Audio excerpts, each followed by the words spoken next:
Welcome to Smartly Uneducated. You know who I am.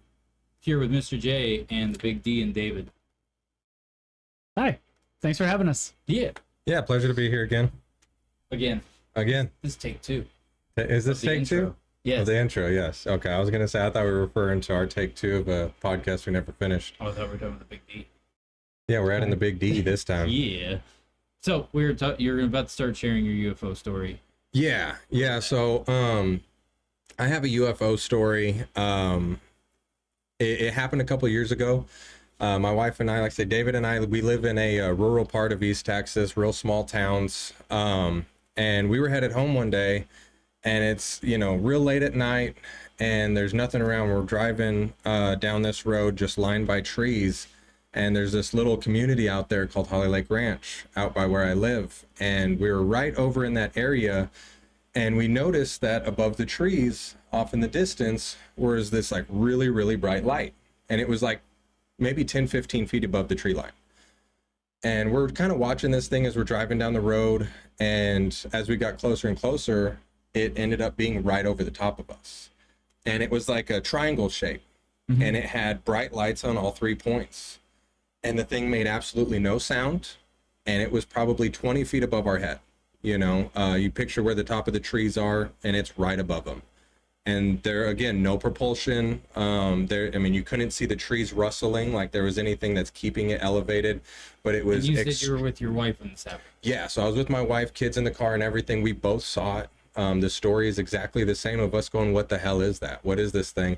And it's right above us, just moving across the tree line. And we had the windows down where we're listening, like, what the hell is this thing? Could not hear a peep. And then it just keeps going. And again, you couldn't see the trees moving as if there was any propulsion that could be causing this or anything. And like I say, moving very slow, so there had to be something keeping it elevated.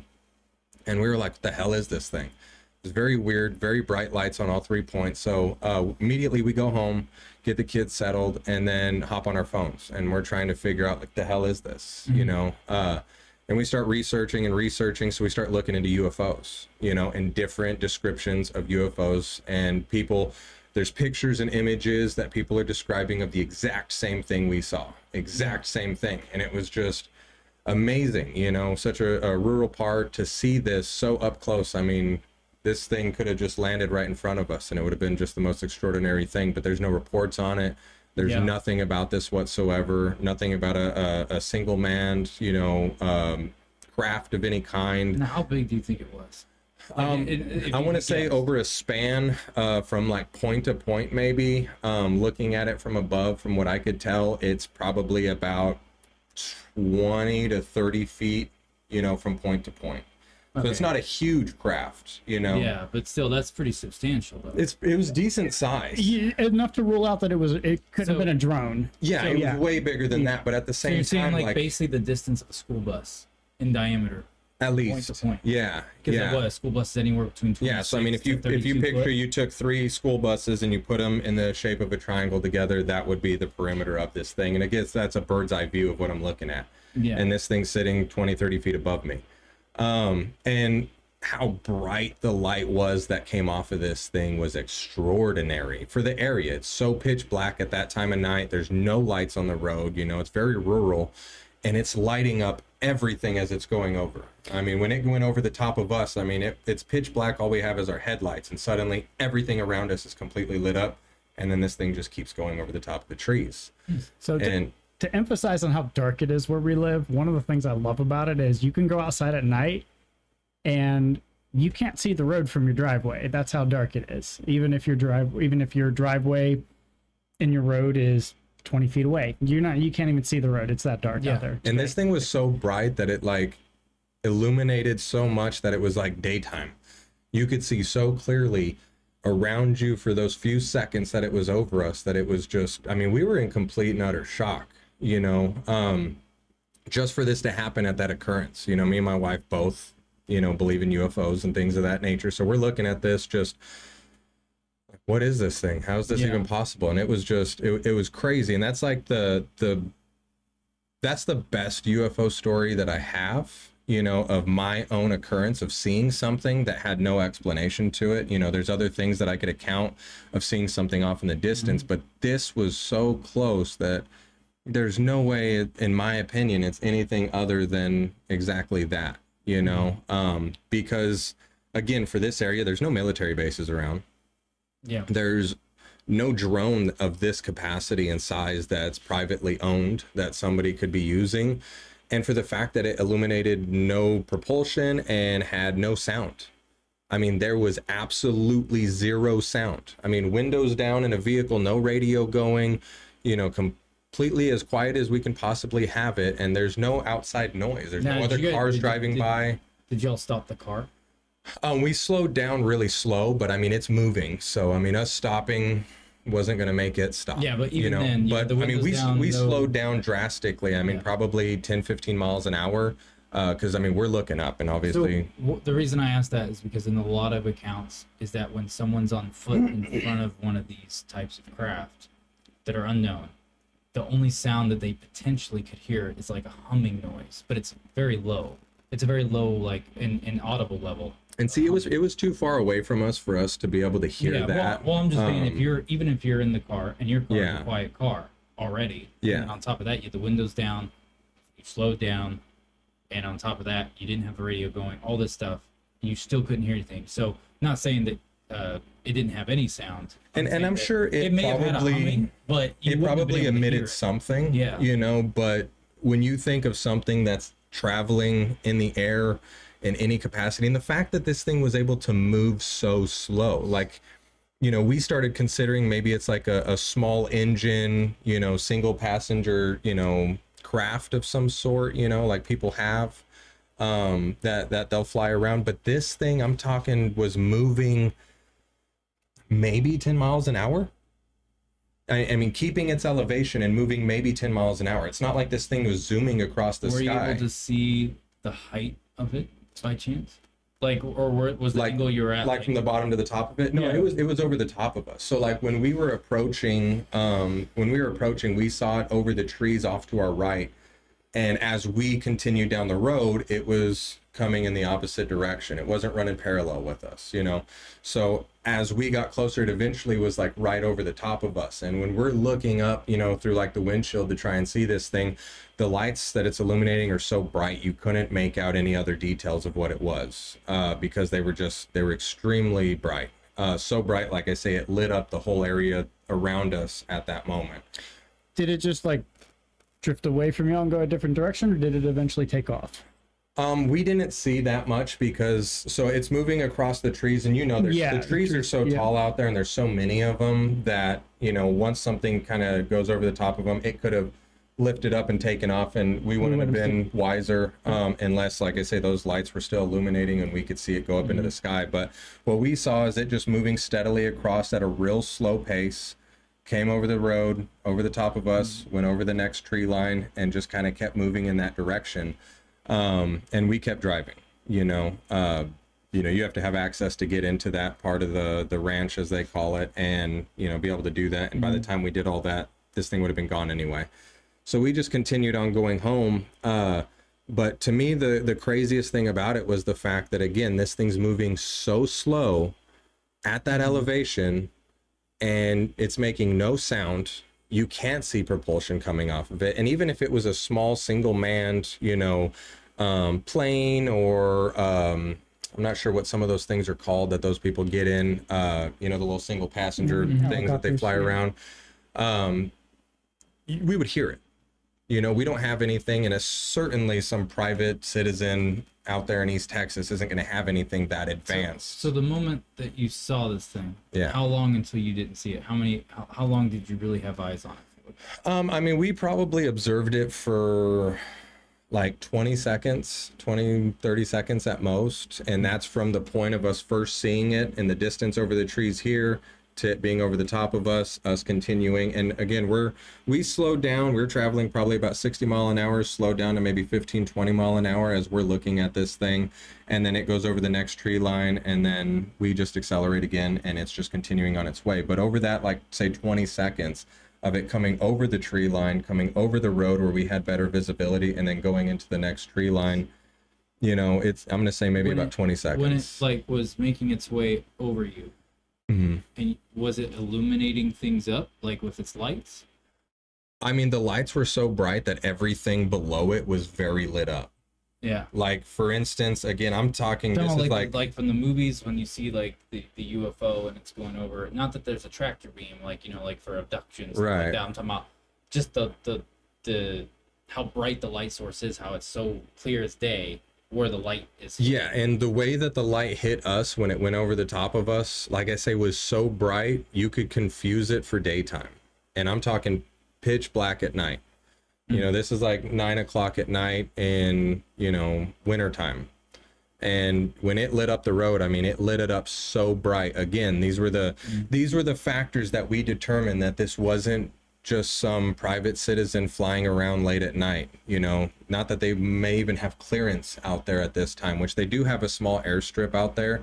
But again, you're talking about private pilots who are out there in single engine Cessnas and stuff of that nature. That's what these guys have, you know. A triangle shaped craft. Is not a triangle shaped craft with extremely luminescent lights on it that can light up that much and pointed downward. You know, these lights were facing down, you know, so when you're looking at the craft, the light is right above you. Now, you know, sorry, I'm gonna ask another question. When you saw the lights, because I'm trying to get as much detail about this as possible, was the lights, did it look like it was coming from like some type of floodlight type thing, like you would see on a traditional plane, or did it look like a light that was like a mountless light, like you don't know where the origination, where it's coming from at the source, so at the center of the light? When we first saw it, to be honest, it almost looked like those three lights were individual lights, you know, because you couldn't make out, like, you couldn't see the structure of whatever the craft was that was in the air, you know, because these lights were so bright that, I mean, if they were pointed in a different direction and not down, you could probably get a better idea of the shape of this thing and see more detail of it. But because they were pointed straight down and they were so incredibly bright that you could just see 3 points in the shape of a triangle, you know. And the shape of the triangle, it really made it seem like this was the total shape. You know, like there wasn't more to it. There wasn't a tail end or a nose or anything of that. It was like, there's a point, that's the main light on the front, and then there's 2 points back here, and it made a perfect triangle, you know.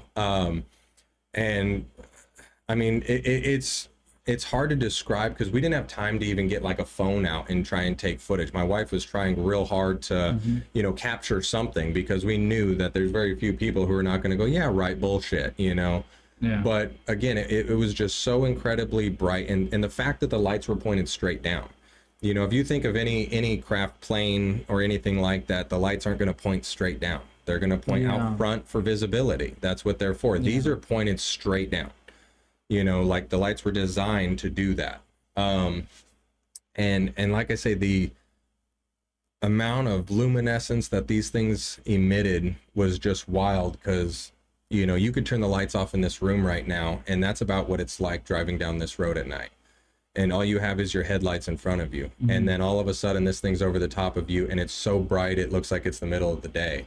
And then it's just gone again, and it's right back to pitch black. But as it's going over the top of the trees, that light's just illuminating down. But the one thing I was looking for, my wife's more impressed with the fact that this is here in the first place, and I'm looking at the trees. Because that's all I'm thinking is like, this thing has to be emitting something to be going that slow and maintaining that elevation that you should see the trees moving, you know, kind of like if a helicopter, and it's a still night. There's no wind, you know, there's nothing that is going to be mistaken for, okay, well, this is doing, I mean, it's a still night. There's nothing going on, and it stayed that way as this thing moved, you know, so it's not like pushing anything down in order to keep its elevation.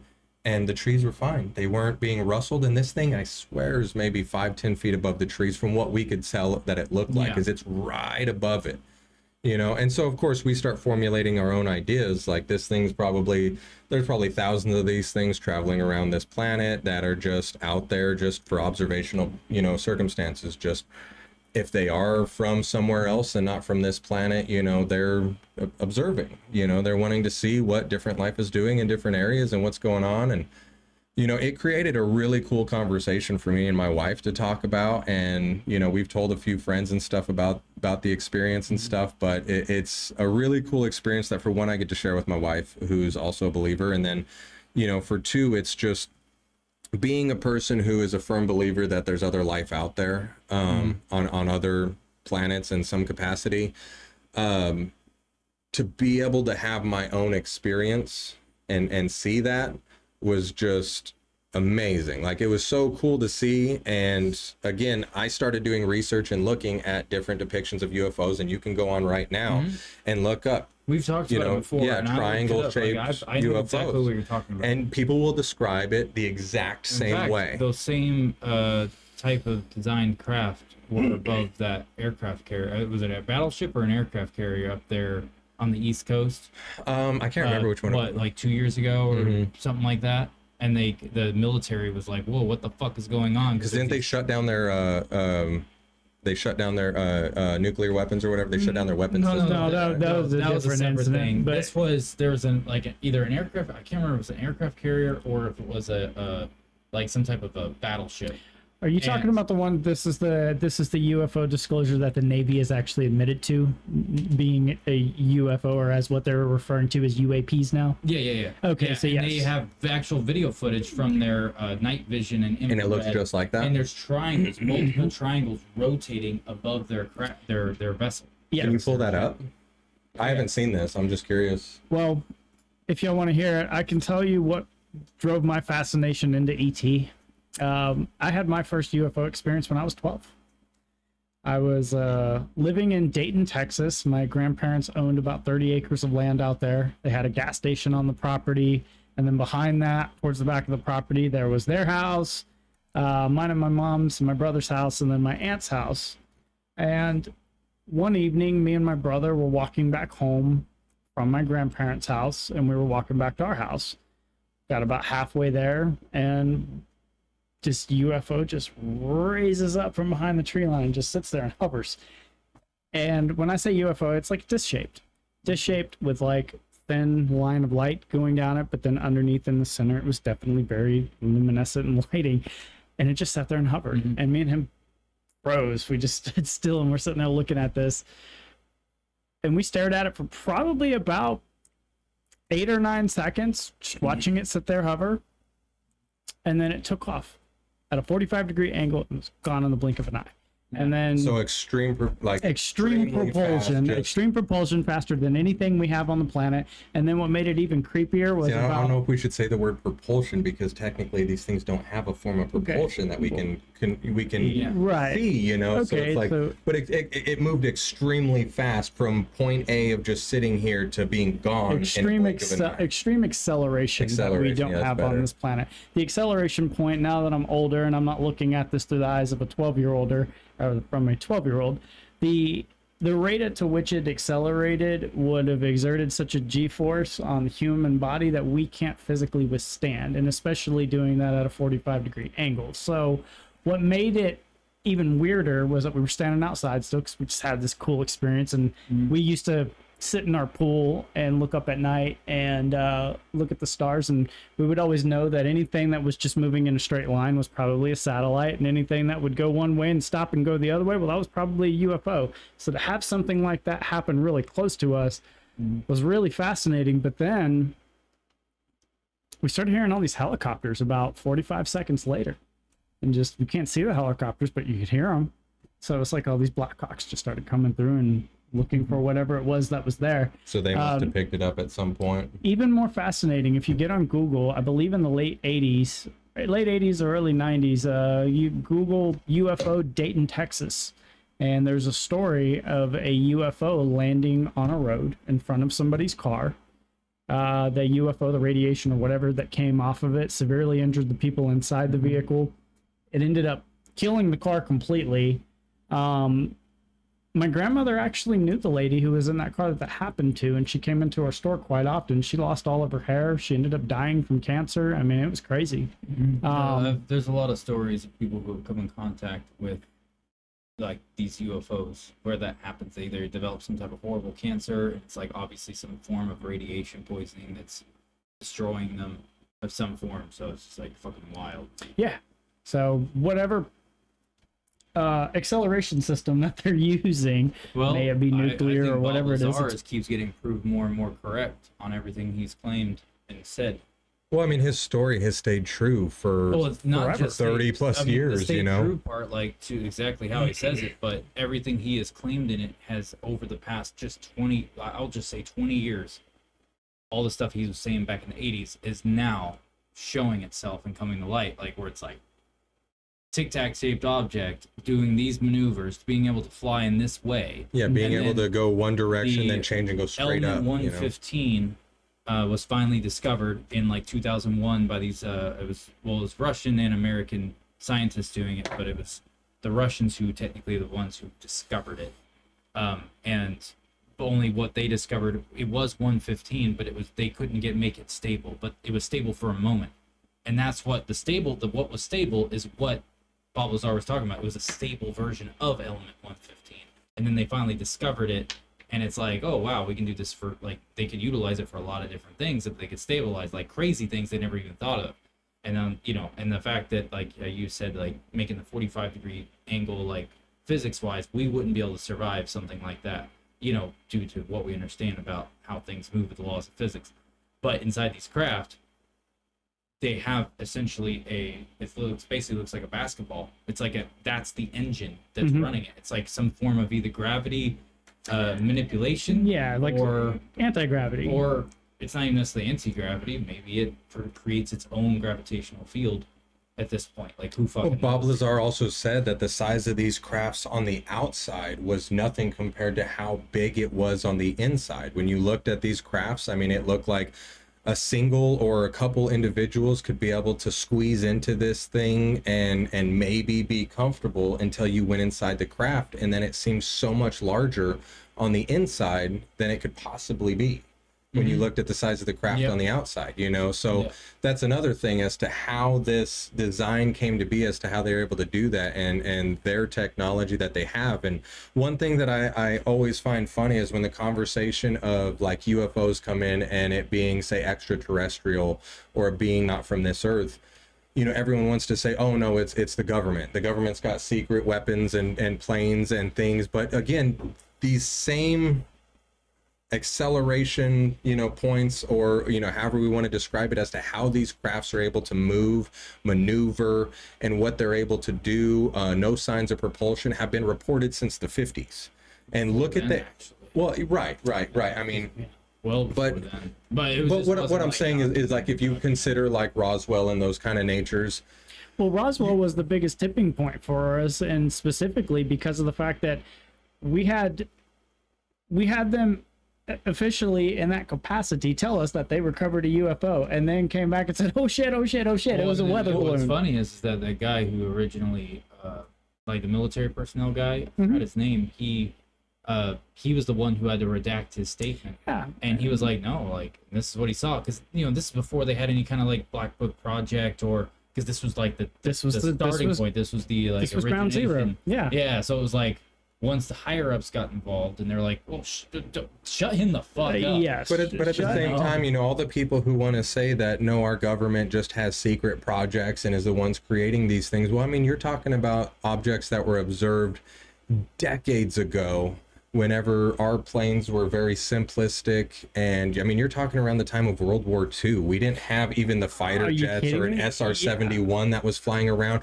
But you're going to say that now that we see them, it's got to be the government. Well, I think as of modern time right now, if you ever listen to Dr. Stephen Greer talk, so they have, I've listened to countless hours of this guy. Yeah, I've listened to Greer. Basically, he's very privy to a lot of information about these off-the-book projects and craft that exist now. So they do have reverse engineered, and I assume that they do not just reverse engineered, but they have gotten from crafts that were downed, just basically halfway destroyed, taking parts from it and how it was constructed, like what it was made of, and then taking that and then utilizing that with ingenuity and their creativity and what we understand in our technology, that we're always like 20 or 30 years behind what technology is really out there. Yeah. The public is. So taking this advanced technology that's advanced to us, mixing it with the actual advanced technology, like the little bits, you know, and putting it together, they are making craft that are very similar. Not the and same. I have no yeah, doubt, and I'm not trying to say that that's not what's going on with, you know, the fact that we would have this technology at our fingertips, keep it a secret, and learn what we can and create our own, you know, crafts of any kind that we could use to do the same thing. But at the same time, to say that, oh no, it's not from another world, like, well, I think it was 50 years ago. Just because we may have developed crafts that can use the same technology now that we are manning and using, very different. But one thing that I also think of in that same realm is like, okay, if we have crafts that we can take the technology from a downed UFO that came from somewhere else. So the one question that I always wonder is, these crafts aren't very big when they're here. So there's either some kind of mothership that is somewhere out of our visible eye that we can see that they are going and docking to. But if they had to travel, say, however far to be able to come here to observe us and do this, you know, I doubt that little tic tac or that triangle or that sphere is traveling across the universe to do that. But if you have a huge ship with a civilization living in it, and then it can disperse its own drones to go down and do its observation. If that's what it is. If that's what it is. But the thing that I get at is, these crafts are designed to not only do flight within, you know, our environment and our gravity and our, you know, oceans. Yeah, they go down into the water and just to be able to do so exactly. But if we're developing the same craft, I don't think we're developing the exact same. But we're let's just say hypothetically, we're developing a craft off the same technology that we have found on these crashed UFOs. You know, this would be Elon Musk's wet dream of being able to travel from planet to planet and everything else, you know, because these are crafts that are able to withstand this and do that, you know. I mean, right now we're still using rocket fuel to be able to get us into space with the bomb, you know. Who's to say that these tiny craft, like this civilization of extraterrestrials that built and are flying these craft, who's to say that they haven't mastered wormholes? Yeah, and that these tiny craft are just traveling through wormhole. One thing that's kind of apparent, I wouldn't say it's a wormhole. I have no idea, but this is just me going off of what I learned from like the Gateway experience and all that fun stuff. But when you watch them, and the fact that they can, 1 minute you're looking at it here, especially Commander Fravor's account of it, how he's watching, he had visual eyes on, looking right at it, and he's following it. It blipped, and that was over here. You literally watched it be here, and that was here, like as if a light, turn off a light switch and back on, right?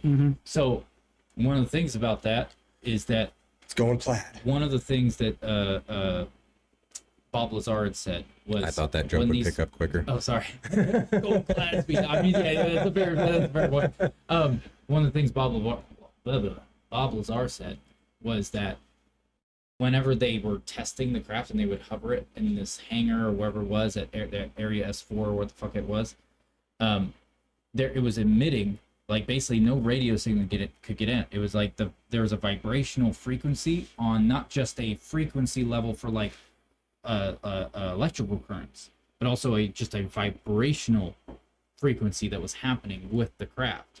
So with that being said, after what I learned about the Gateway experience, about like whenever, which has to do with like essentially astral projection, and this is all CIA declassified. Yeah, no, yeah, I know all about that.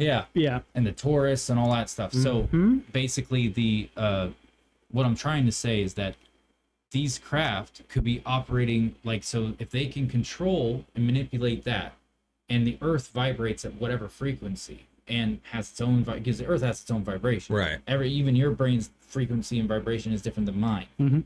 When you can change that vibration, you start to sink in. It's kind of like the concept of like the Flash, how he vibrates enough, and then he can move through walls, move his molecules and phase through a wall. That concept, right? And it's like, well, then these craft aren't necessarily they don't necessarily have to utilize a wormhole. They are basically writing vibrational frequencies in a way, Right. you know, to some degree. And that's the farthest extent I can go into explaining, because there's no really other information to really talk about. It's not like we have access, you know, of these things to be Right. like, oh yeah, we know this shit. You know what I mean? The other theory that I've heard out there is that they're multidimensional and that they're capable of jumping in from one Yeah. dimension to another. So that would also kind of eliminate the idea of a blip occurring if you're able to hop out of a dimension and right back into it. Yeah, me But- and him have talked about that. Yeah. Like using the concept of like a wall. Like they could be writing in between. Well, we're in this room. There's another room on the other side. We Mhm. don't see that other room, but they're not necessarily in that room. They're using that wall, like going through the. They're crawl using like the space blank space to in blip between. In between, right? So that was the concept we were talking about before. So one of the things that we had wanted to kind of mention is like, why go from soft disclosure to medium disclosure as to what you described it Yep, as I was medium just thinking disclosure? that. The reason why I say like a medium disclosure is because now people are talking about enough. You can't get away with hiding it anymore. No, you Like really there's, can't. especially with how everyone has technology to actually see shit, and now people are actually paying more of the fuck attention than they ever have ever. It's at the point now where people keep, you know, people are saying bullshit. Like before, it was like everyone labeled anyone who was someone who believed in UFOs or saw UFOs As a kook. is a kook, conspiracy theorist, which is stupid. because- Tinfoil hat people. yeah, exactly. But now, people who were the people claiming that are like, oh fuck, I just saw some wild shit. Like there's no hiding it. It's so apparent at this point. And it's that- happening frequently. And the fact that we have people coming out who are a part of projects where they worked on crafts of this nature and were able to see this crafts of this nature just in the past few months, like there's no hiding it anymore. Like, and the fact So here's a question what I that I mean? have in regards Like, to there's they're not necessarily giving us all the detail, but they're trying not to hide it. They're going to disclose some information. They're trickle truthing us. They're trickle truthing us, of course, because there's been so much question about it. But like the one thing that I always wondered is like when they finally came out and expressed these things and said like, yes, they are real, they do exist. It was like everyone went, oh, crazy. Well, yeah. Back to Facebook and just went, and it was like it was dropped as fast I think as. it's just a factor of like when you find things out, what the fuck are you supposed to do? Well, it's not that. It's that they Well, didn't. you're supposed to dig for more information, They didn't you know? illuminate any additional information, and so what that caused people to go, "Oh wow, that's crazy." They did that. Normally, the mass media would jump all over it. They would report on it like crazy. They would be pressing for answers, and we But didn't the mass do that. media is told not to. Exactly. And the mass media is Mass media is controlled. open, it's all- Exactly, Yeah, it's yes. controlled, so it's only going to report what it's told it's And allowed plus, to and report. just But to at the give a- same time, the way that I look at it is like, so we asked for this information, and they said, okay, here's a piece of paper with a bunch of black lines on it, but at one point it says, yes, they're real, and then it just goes back to a bunch of black lines. And then again, instead of continuing to pursue this deeper and say, no, we want more information because you're telling us that we've been crazy for the past 60 years or 70 years or 80 years or 100 years or going on 200 100 years years. now. What's going on up there on the hill? There are certain people now who are in some form of political position that's high enough. Yep. That are like, no. Well, it's fuck like you, David we're Grush, sick of and this. Yes, he's, yeah, basically July- a whistleblower on it. The July 26th hearing with David Grush, and there were two other individuals with them. I don't have their names, but I watched that entire hearing live as it happened. It was the first time in modern times that I've seen both political parties cooperate with each other. You had Democratic congressmen and women and Republican congressmen and women working together, not trying to sabotage each other, to field the questions, ask the proper questions, because David Grush is tied by a bound of NDAs. He's not supposed to disclose anything, but he can testify in what they basically call a legal whistleblower. in a skiff. He can testify in a skiff. But And he requested the skiff. He Yes. told them that if they would request the skiff, skiff. he would sit down and show them, and they denied it. Well, no, they did not deny the skiff. They approved the skiff. He just he's supposed to. He can give them a list of hostile witnesses and not friendly hostile, yeah. friendly witnesses, people that can help illuminate and expose this. But we've been waiting for Senate to get back in session, and they just got back in session. I want to say it was today. Yeah. I So- don't remember. It was either today or tomorrow. Yeah. So since Senate's So I back was in told they session, denied now, the skiff at first, and they might, and I don't know if they did at first and then they went back. That was Yeah, I just don't what I was know. told. I mean, I don't know. Here's the way I see it. If the United States government didn't want this stuff to come out, then David Grush would be suicided by two bullets in the back of the gonna say it just like I said So- to. But they could my- also play him off as being a kook. but they that's really the thing can't. because He's got too many credible sources to Oh, be able to hear say me out real that. quick. but- Hear me out real quick. It has to do with this concept of like people getting murked for whistleblowing Yeah. and all that shit. So, I had a conversation with Cyber Steve, who was a guest on the podcast a few different times, and he'll be a guest again here very soon. Me and him had a pretty, because he follows this stuff to a T. Like, he's very, and just like how you're able to wrap stuff, he's like dove in. And me and him had a conversation about it, and what I said to him was this. I said, well, dude, think about it like this. Because they're talking about how they passed this law for protecting whistleblowers. I said, that doesn't mean shit. Mm-mm. And he was like, oh, no, it does, blah, blah. I go, no, it fucking doesn't. Because the people who do these programs originated, they were probably a part of the normal government back in the 40s and fucking 50s, if that. They slowly separated away. They kept it completely internal. It became more and more compartmentalized. Next thing you know, it's offshooting. It's now no longer a part of the normal tree of organization. Right. And now it's completely separate. It's a completely separate entity that has its own funding that is off, like so off the book that if the government people now were to look at it, they'd be like, who the fuck are these people? And they have crazy resources because the people who are invested in these people, which we already have, I forgot two of the people's names. These are private, they're basically they're billionaires. But the thing is, when you look up richest people in the world, they don't come up. Right, and plus the whole richest people in the world. The reason I'm saying that, Saudi you must be Arabia's talking got about the people- richest I know, people but in they the don't world, even and they're say not how even much money they reported. have. They don't report it. They don't know. Talking about people who Yeah. own like BlackRock and stuff. Yeah, stuff Yeah, like okay, that. yeah. Like you have no idea how much money they like endless funds from all these different shell companies and shell organizations that are where this revenue comes in from Right. a high amount. But at So the it's same hold time, on. I'm just trying to make sure I finish. Sure. So basically, I was telling him, I was like, they can pass whatever the fuck law they want. I was like, but that's not going to save them from any kind of penalty from someone who doesn't abide by the the rules. judicial system. Like Well- that, they're completely unattached to it. It's the same thing as like say laws of any sort. Yeah. And if of the- course- if- well, sorry, go ahead. go ahead. Oh, I was going to say any law of any sort only applies to a law-abiding citizen. So regardless of whatever it is, Yeah. that's the whole reason for this congressional hearing, is because this individual who worked for the DoD and had the his capacity as I think a GS-13 or a GS-15 was essentially the equivalent of a full bird colonel, so one step below a general, or one step below a one-star general, should we say? So this individual was capable. David Grush was capable of confirming that the United States government has recovered crashed extraterrestrial craft. We have been working on reverse engineering it for the better part of damn near a century. We have recovered bodies as well. And more importantly, that we have been in communication and essentially have an agreement with them. Now, why was this so striking to Congress? Because that means there's this whole other project that's been going on that there's no congressional oversight over. And therefore, there's a lot of our money missing and disappearing. And every time they reconcile the budget, there's usually about $5 billion missing, and they don't know where it went. But he was able to name that Lockheed Martin is one of the organizations that's been involved in reversing engineering the craft. I will say this: there is one thing to add to what you just said. Yes. It had to do with shit. I just had it on the tip of my tongue.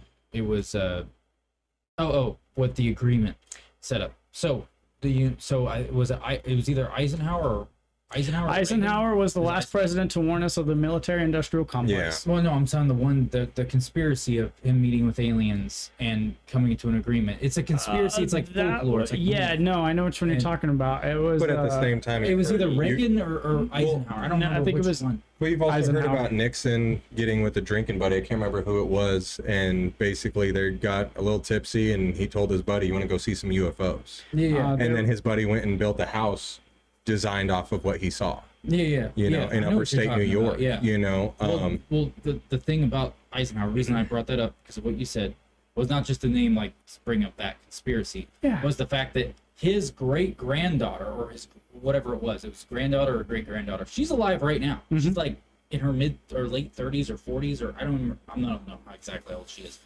She has put out a book, and then also has done interviews with over the past 20 fucking years, essentially, or 15 fucking years, saying like, yeah, like my great grandpa or grandpa or whatever, who was president, like used to tell me and my mom, like her parents used to call him a kook, even though he was the fucking president of the United States, because he would talk after he got out of office, and he was much older, you know, before he passed away. He was talking about how they met with extraterrestrials and came up with an agreement for biology, for technology. Yes, that is. And we are giving them basically our genetics. So the theory that I heard, I don't mean to interrupt you, No, you're Casey. So the theory that I heard was that the species that we're referencing here are the Greys.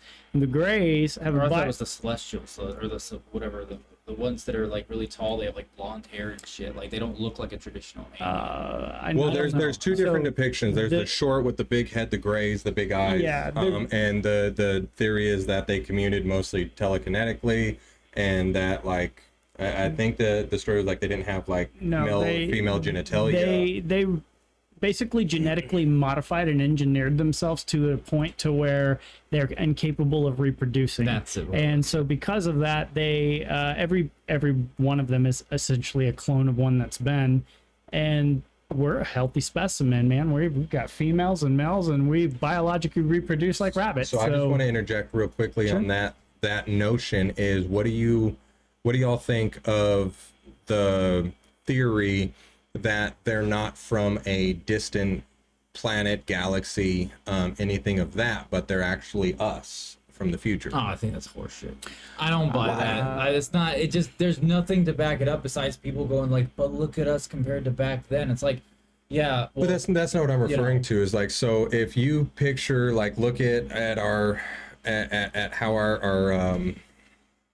our world is today and how we're still a war-driven species. You know, we're constantly driven towards conflicts, and we have a cataclysm that causes, you know, nuclear fallout. You know, that's going to change your DNA. That's going to change a lot of things about you. You're going to have to, again, develop a new society. So, I mean, if you had this being, and the thing about, like, not necessarily saying these people are time travelers, because time is not a linear thing. Time is a man construct. Yeah. So if you I've look, said that numerous times to people, and they're like, "Oh, well, this and that." Like, no. but if you look at it, and it's not a linear thing. Well, it's not Ask like a bear about time. Yeah. But I mean, because it's not a linear thing. You know, if you have this being that's technically 2,000 years in the future of what we consider what the future is on our self-depicted timeline. You know, and you take this being and they're the fallout of what we created here. You know, it could be happening soon. You know, we could end up in a nuclear fallout that is going to destroy, you know, the majority of the life on this planet, if not all of it. And then you take that and you throw it into consideration of what, you know, what changes can the human body go under, because we're adaptable. We're all adaptable. So you throw that into consideration of what could it do to us on our ability to procreate? What could it do to us on our ability to, I mean, here's a better way for me to break this down is why are people in places like Alaska or Canada or Europe are a lot, you know, they have less pigment in their skin.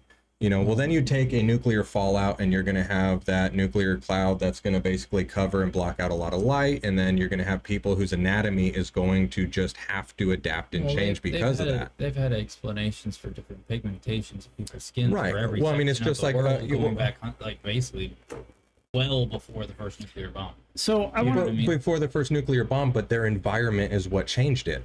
Yeah. That's what changed it. So if you live in a place where you don't get a lot of sunlight, well, your body doesn't produce as much melanin. It's just a known fact. It's why we have to wear sunscreen, you know, is because of that fact, because of where our ancestors, you know, came from. So again, you take a situation like that and you have a less emitted light from our sun that provides so much to this planet. And again, you're going to alter our DNA. Our body is going to adapt and change.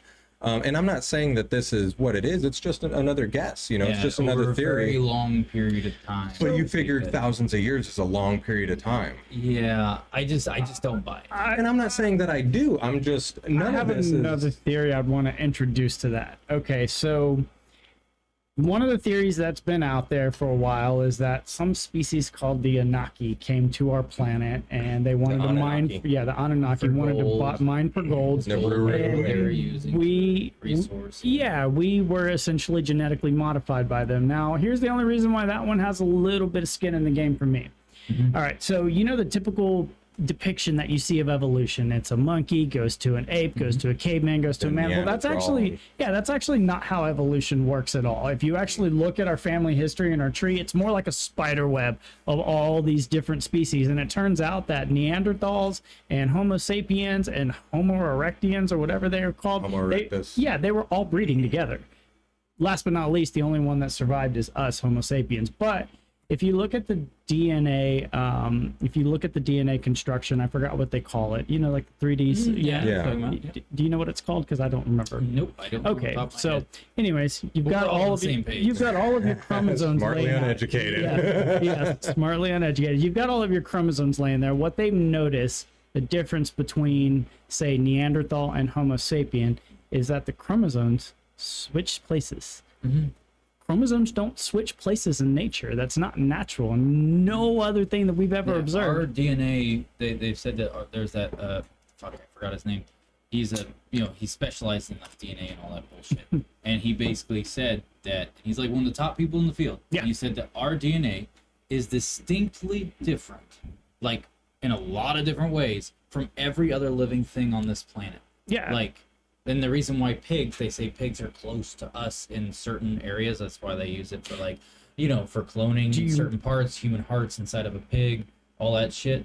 Like, we share 98% of the genes with a chimpanzee, but that 2% difference is all of the difference. That's Well, how profound these chromosomes are that have been And made. we've had this conversation on I think this podcast previously, and talked about that concept of, like, so say this more advanced intelligence comes down to this planet and they want to alter the DNA of a species who's here to bring intelligence to them, and this concept that they chose, like a chimp-like being to be the one that they go, okay, well, we're going to crossbreed the DNA into them to increase their intelligence and, basically start this evolutionary change, doesn't make any fucking sense to me at all. It makes absolutely no sense whatsoever, because that evolutionary chain, say you take a chimpanzee and you give it higher intellect, that's not going to change its mind of wanting to fuck something. And so it goes and has sex with this chimp over here because it's still a close enough match. And then all of a sudden it starts producing humans. Then the chimps would have died off a long time ago. And that concept to me doesn't make any sense whatsoever. But if you take something, because again, we don't necessarily know how long human beings have been on this planet in any capacity, whether it was prior to having us altered in our DNA or whatever it may be. We don't really know when that first timeline started for us. We have a guess. we have Lucy as our reference. we have a guess. It's the same thing like whenever we theorize how old the planet is, or we theorize how long ago the dinosaurs the were. farther you go back in carbon dating, the more wide of a time frame it becomes. Well, and just like when they say, dinosaurs lived 35 million years ago, 64 million or years 64 ago. million years ago. Sorry, cut that number in half. But when you look at that, that is still not a for sure accurate number. Right. And the thing about that we've discussed before is, like, they could be off by 40,000 years. They could be off by 1,000,000 years. They could be off by 10 million years.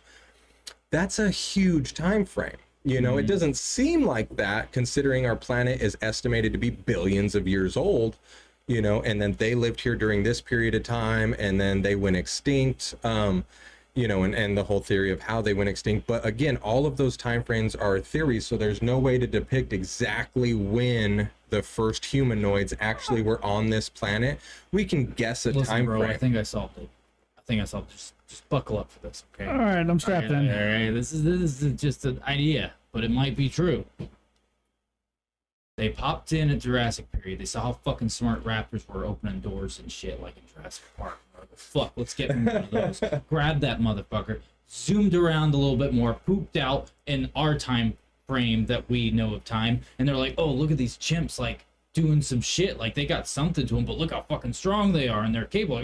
They got actual fucking thumbs. They and got shit. thumbs. So they grab one of those, and they're like, "What if we grabbed one of those Neanderthal looking motherfuckers. The big son of bitches. Yeah, big son of bitches with the brow on Yeah. that fuck. And they grabbed that and they're like, what if we put the cleverness of a fucking raptor with the intelligence and the opposable thumb capabilities of fucking a little chimp? But and then we give Neanderthals them a already little had backbone. opposable thumbs. What was that? Neanderthals already had opposable thumbs. Yeah, but they just wanted the brute strength. They were pulling certain elements from all We three. want the size of the Neanderthal. Yeah. They went with that big dick, you know? They're like, we don't want no small dick on that thing. So they grabbed it, they split it all together, and then that's where the Bad Batches came from, where you got reptilians, because it was a bad splicing thing between the fucking raptor. And they were like, oh, fuck. Like, we can't do this. God damn it, Hillary Clinton. I thought you were Oh taking my out the God. fucking Pluto, and we got out here the fucking Pluto. Ain't shit out here. Ooh, that's a nice fucking So solar one theory, system. Like, holy shit. one theory that I also like to consider is that like our species of civilization didn't originate from here. I like that theory too. I really don't think that our species originated here. I think that if anything, we are Cataclysmic events happened that separated things. not necessarily. we Like, learned so it. I have a couple different theories that go with it. One of them is that technically we were like a either like a science experiment that was dropped here to see and grow and develop enough society to where we could either be used as a resource whenever the time came, and maybe that time either has passed and the people who dropped us here, their civilization crashed. I mean, we could be an extension of a higher being that just knew that their society was dying, that their planet was doomed, and that, you know, they wanted life to continue, and so that they sent us to somewhere that they knew was a young planet that had the potential for growth and life to succeed. For their species specifically. Well, if they do that, there's no saying that we're going to arrive here with the intelligence. They're knowing that we're going to arrive here, and we're going to have to figure it out. We're going to have to, you know, learn to be more advanced as we go. And who knows how old that society was. They could have a planet that was very similar to ours that, you know, was already well advanced, and their planet was dying, and they're hoping that, you know, we're going to figure it out quicker than they did.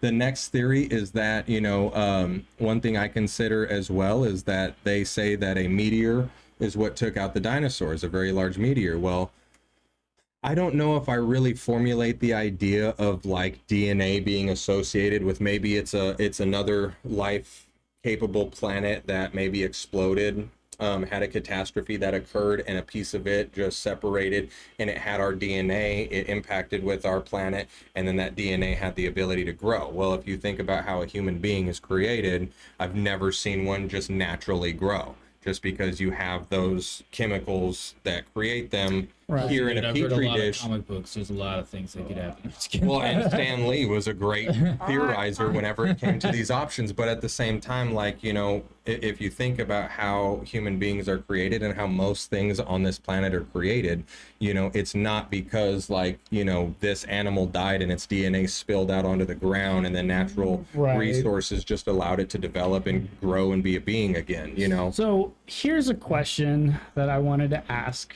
I thought about this on the way over here was, let's assume that disclosure happens in full disclosure and we get to meet ET, and ET decides to tell us our history.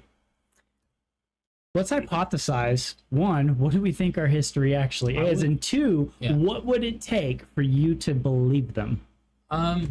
One, I wouldn't be like if they pulled the Anunnaki card. Who's and, the one telling us? mentioned elements of that. ET like, is. Oh, so the actual Yeah, that's what I'm being? saying. We've Yeah. gotten full disclosure, and ET comes down to Earth, and we're finally at a point of communicating with them, and we essentially get, well, I'm gonna- actually, the history of humans is XYZ. I'm I'm gonna believe what they have to say, especially like if they are not like us, if they are definitely an ET, and they're telling us we know the history of your planet. We can tell you exactly, you know, how the human beings came to be on this planet and how life started on this planet, because they could be the ones who brought it here in the first place, you know. And the way I look at that is I don't trust what the government has to tell me on a regular basis. So if something else showed up and said, here, motherfucker, let me tell you exactly how this happened, I'm going to be more inept to listen to that, because it's going to go 100% against what the normal, you know, storyline is going to be. Right. But one question I've always had, always had, is, and I've said this on his podcast before, and it's just how I think that our planet chain works, and I've told you this before as well in our private conversations, is I think that we are on a magnetic pull towards the sun. And I think that at one point our planet did not sustain life. And I think it was too far away from the sun to be capable to do so, because you have to have a planet that is in the right amount of distance from the sun in order to have enough heat and everything that it needs to sustain life, to create an inhabitable environment. So, you know, for instance, I am not a believer that life was ever on Mars. I do not believe that life has ever been on Mars. Hold on. I do not believe that life has ever been on Mars in the sense of people walking around or beings walking around and having a society on that planet. Here's my reasoning for it, is because Mars is the next planet in line behind us. So as we continue to get closer to the sun and our planet continues to heat up, you know, why would you go to a planet that supposedly had life and it got destroyed to start new life? Well, if it's next in the chain of planets that's going to be close enough to the sun to sustain life on it, and we say, oh, there's oceans and everything under the surface. Again, how does that process work? So once it gets close enough to the sun and it heats up that surface of that planet, well, then it starts to draw the moisture from underground. Once that moisture comes up, it goes into the air through precipitation, and it creates clouds. What do clouds do? They drop water down on the ground. Once that ground gets moisture to it, what does it do? It grows vegetation.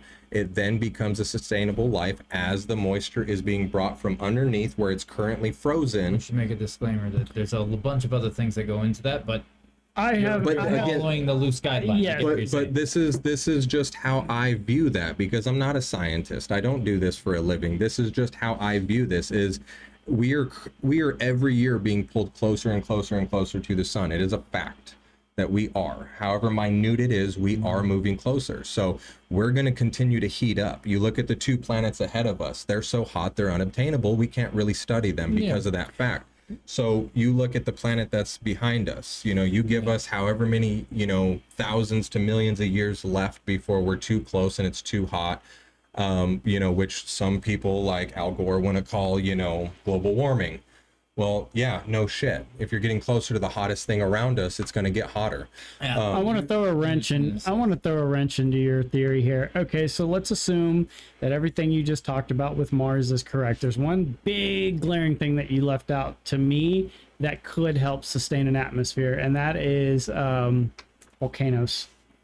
So volcanoes, if you had enough volcanic activity in there, it would produce enough heat to where if an atmosphere could be formed, then at that point right there, that atmosphere would help refract heat back down to the planet. At the same time, what is Elon Musk recommending we do to? He was talking about nuking. He was talking why? Why? To heat it up. Yep. He wants to heat it up to bring the water to the surface. I know. It's the same theory. He's just trying to super speed that process up, because it could take 1,000,000 years before that planet is even close enough to be possible of doing that. So he wants to go, hey, we're killing this one, and this one is doomed. There's no way it's going to be saved. It's just inevitable. This is the normal process that's going to occur. We need to heat this one up and get it ready for life, because when this gets to a point to where there's no ability to stay here, we're going to have to go to the next viable option, which is this planet right here. You know, and that to me is exactly describing what what my idea and my theory is, hey, we got to heat this up to get the water to the surface. Well, it's naturally going to do that at some point. Yeah, no, for sure. I get what you're throwing down. And I think every other planet that's in line, Jupiter, Saturn, Venus, all of these planets are subject to do the same. And I think they're in like a transformation period as to where their stage is in their distance from the sun. So you look at, Jupiter's a big ball of gas. So, okay, what's the next stage as it gets closer? Is it going to solidify? And then from that solidification, is it going to develop oceans under there? Is it going to do this as it gets closer and closer and closer to the sun? Yeah. You know, I get what you're putting down, but I'm not going to this isn't to throw a wrench in the gears. It's not, what I'm about to say is not that, but it's something to think about. So years ago, I think it's 2023 now. This was about in 2010 is when these pictures were released. Or no, it was actually like before then. It was like probably mid 2000s. They released photographs that they took, and it was scans of underneath Mars' surface. right? So they have very similar photos of Earth that they took these scans, right? And it shows the crystal lines that are underneath the surface, and it looks wild and crazy, right? They use that same technology, they use that same type of filtration, and they scanned Mars. And you know what they found underneath? It literally looks like, if you put an atlas map up, it literally looks like super highways, like legit. It looks like grids with like what you would see on a Google Maps. It literally looks like roadways and systems like they have of like down in like Brazil and all that shit. Now, problem with that, with those photos, is the fact that now they got pulled down back in like 2000. I think it was like 2011, 2010. Yeah, I'm on here. I'm like literally hunting for them right now. I want to see that. Removed, and they were released by NASA and like 2 other big agencies around the world. So that doesn't, in my mind, just hear me out real quick. They got pulled down, right? But the thing is that the reason why those photos are such a big deal is because it showed a distinct difference between when we scanned Earth. You could tell it was like fucking, it wasn't roadways. When you look, it literally looked like a fucking map. Right. Like verbatim, if you were to put a regular map next to it, you're like, well, that literally looks like the same fucking thing. I don't see a fucking difference. So take this theory I mean? into consideration. So again, back to my idea that we were brought here by a, higher being of an existence that is a dying planet somewhere else. Okay, and say Mars is like a waypoint, so you stop here, you set up a base so that you can have easy access to go from here to here rather than going all the way back where you need to begin. I mean, to me, I just don't see that life on Mars was like a society type life in the sense of what we have here, because the surface is uninhabitable. And I just don't believe that millions and millions of years ago, unless somehow Mars and Earth went whoop and switched places, that it would be possible. That's based off of, so I'm going to reference the torus. Because if you look at how the torus works, and you've shown me how the torus go and the movements, because it's not just a donut shape. It's not just a donut shape, because when you magnify in, the concept of the torus from the gateway experience is that as you go in, it keeps it folds inside of side itself. section, and then also goes in an upward side direction section. too. IR dumb, educate me on what this torus is. Pull it up. What's the torus? Pull it up and show them. What is it? I don't know what you said. You knew what it was. No, I said IR dumb. I need you to educate. Give me a brief synopsis of what this is. I know the gateway experience. I've read most of I actually think I have most of the documents on my phone. I don't know if I missed something in there. Torus. Ah, okay, yes. And this is a page from the book. Me and Evan did a full breakdown of the gateway experience. We both read it and we walked through it. So, you tried to do any of the process yet? Yeah, I got to experience it. I went and did a deprivation tank, and I had a wild experience. So I actually know this is, well, we don't have to talk about this right now, but as far as astral projecting goes, I know people who do like past life regressions and stuff like that. That's something I'm totally interested in getting done. But to stay on topic, okay, so this is so that's the torus you're talking about. Yeah, so right. Like this, it constantly interchanges on itself. Oh, yeah, that's bullshit.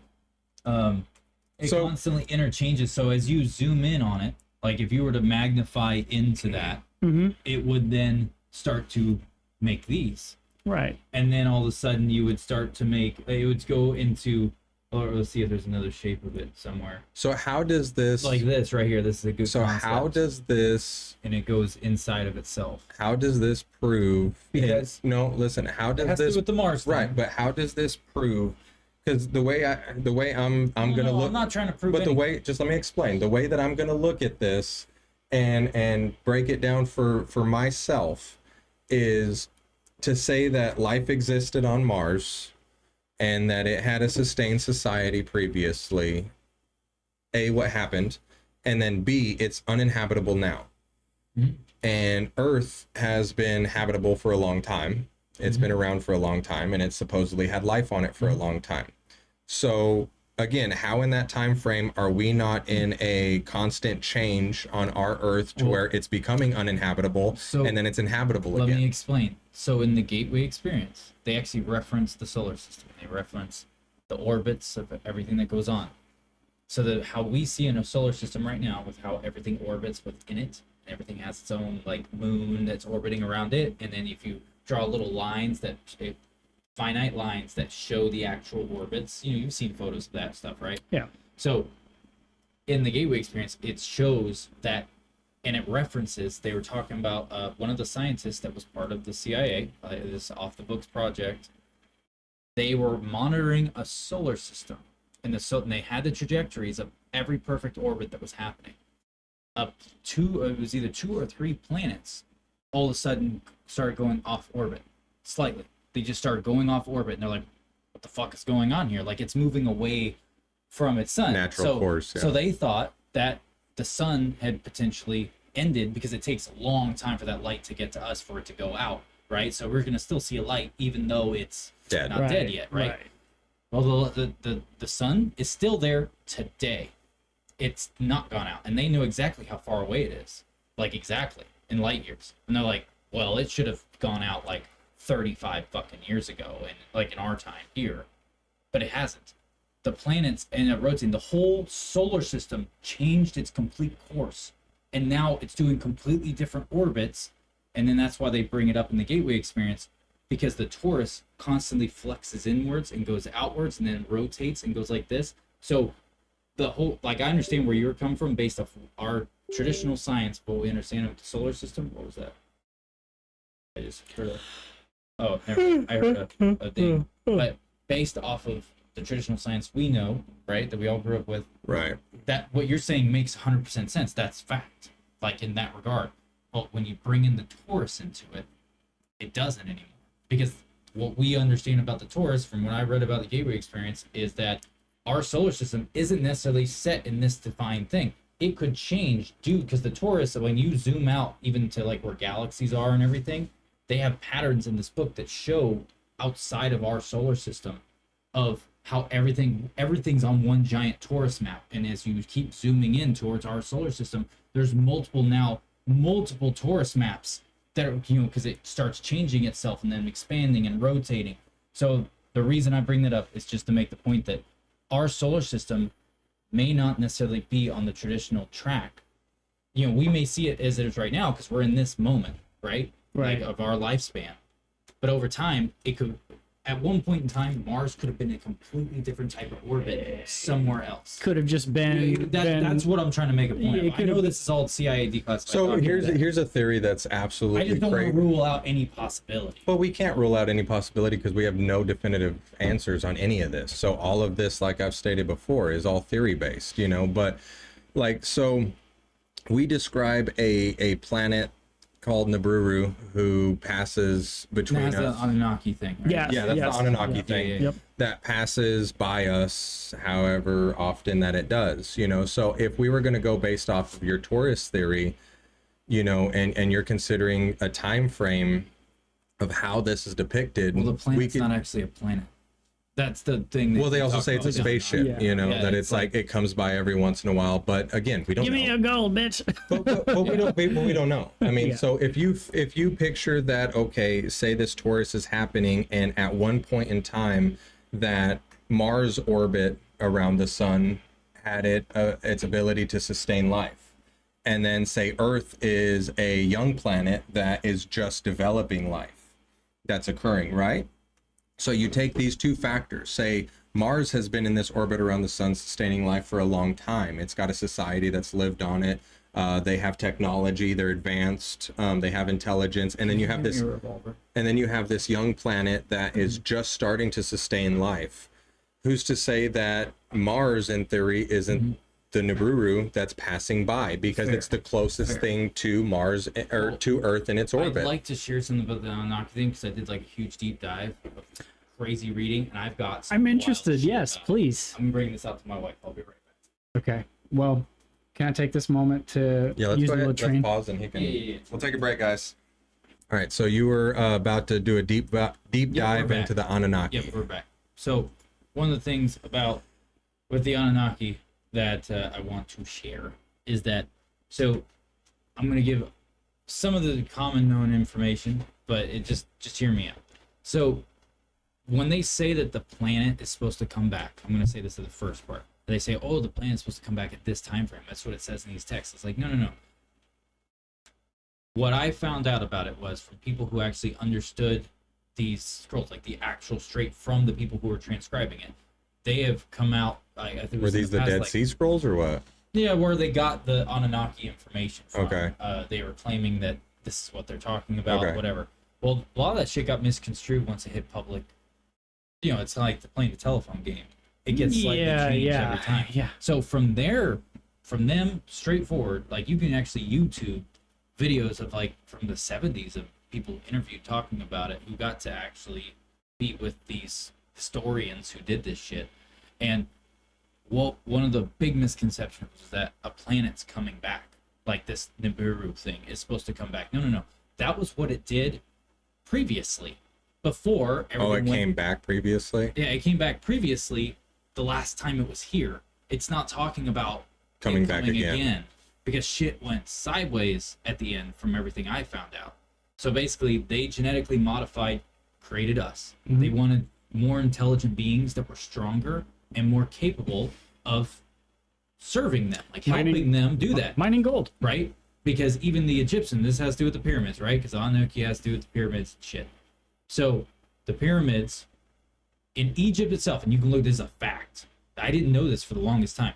So the pyramids that are in Egypt and all that shit, they don't even have actual documentation or anything, even in Egypt, of when they were even constructed. No, they have no idea. They have no idea. So Yeah. there's one. How come they have? Everyone has history. Well, of they their think they shit. try to think that the Egyptians like built them, but the Egyptians stumbled upon them.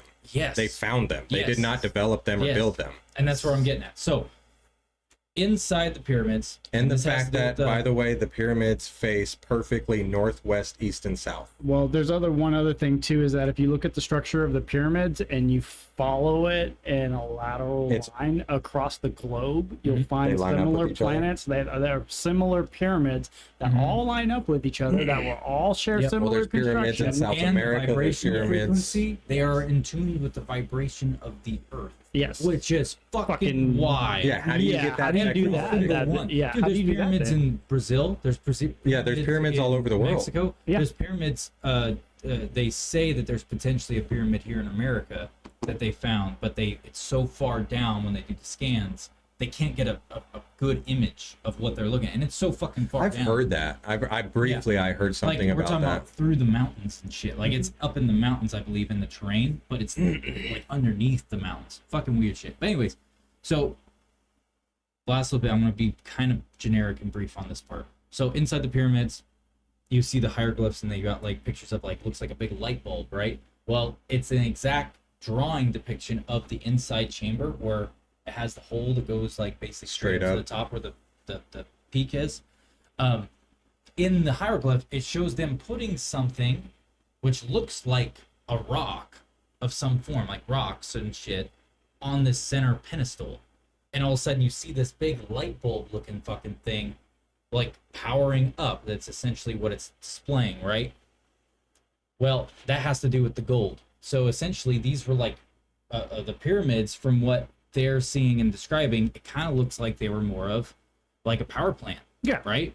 And that's how they would extract the gold up. It would absorb up into the crafts as if the crafts would go above where the the tops of the pyramid is, like that was a docking station. Yeah, they would go right above it, and they would like basically absorb up the resource as it was heated up down in this chamber with other technology that's not inside the chamber now, right?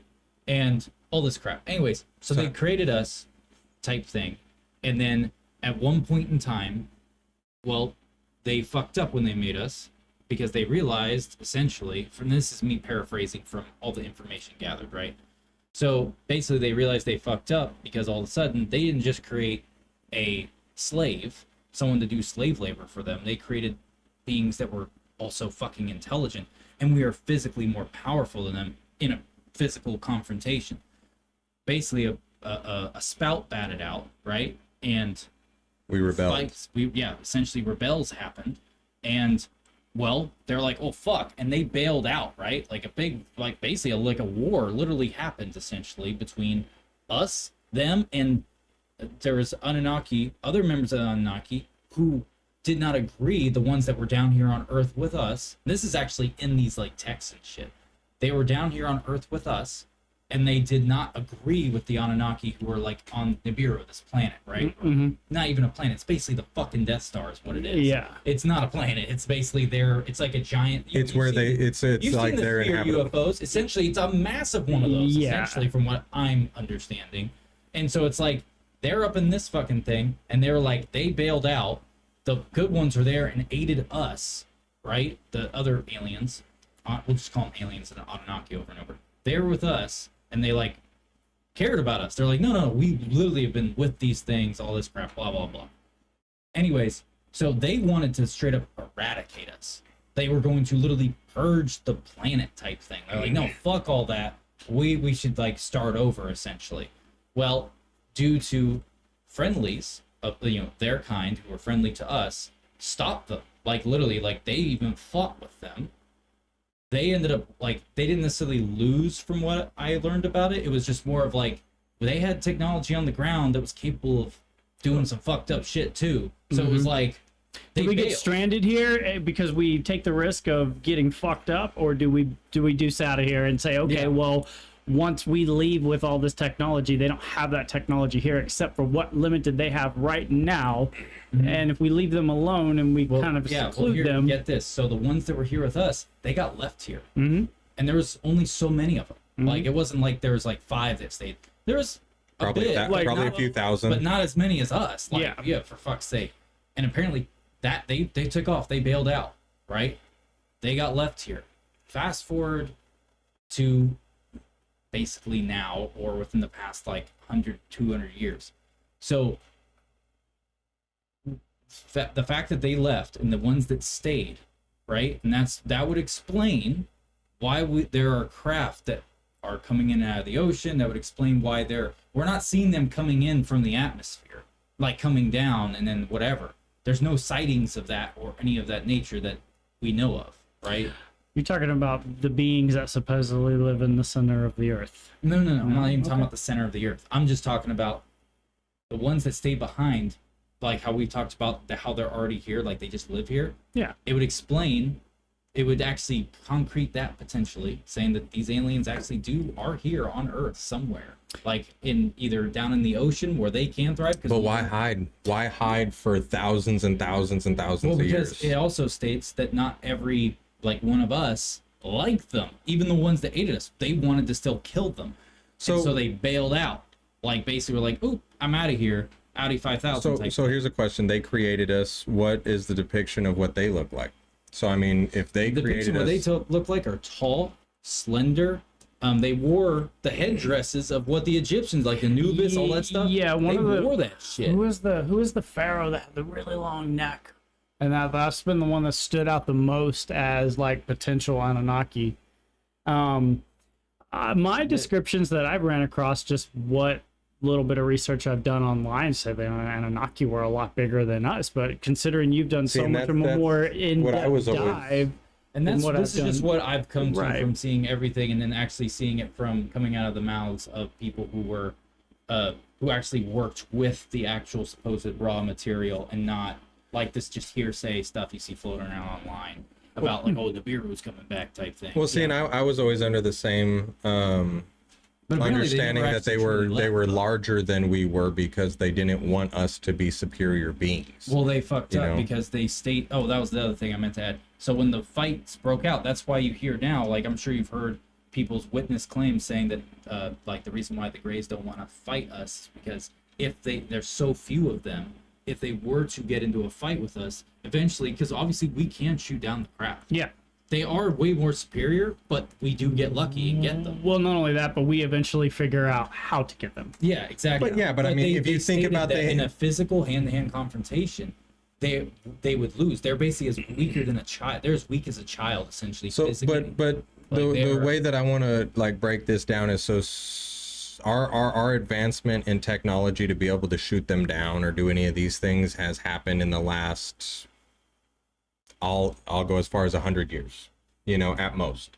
that we've had the capabilities to say be able to shoot one of these crafts out of the we sky. didn't shoot down the one in Roswell. It crashed. No, it crashed, and that's the thing is I think more of them have crashed than we've shot them down by far. But at the same time, so say you're talking a couple thousand years ago that these things were still so highly advanced. I mean, if they wanted to, they could wipe us out in a second because of the technology they have, not the brute strength that they have. No, if they were going to attack us and they wanted to eradicate us, it would be with a disease, not with. Yeah, well, and they've already gone and like, you know, it's like that also plays into like how they go over nuclear silos. Yeah, and they shut it down. Yes, and that was power it up and turn it down. Off.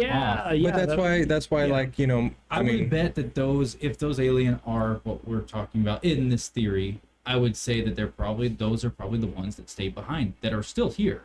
Yeah, that shut down like the Cuban Missile Crisis and went over the bases and shut down everything and did all that. But at the same time, and if they're hiding from us because of their fear that we're going to, you know, attack them and kill them and all these things. I mean, these things have apparently been here for a really long time.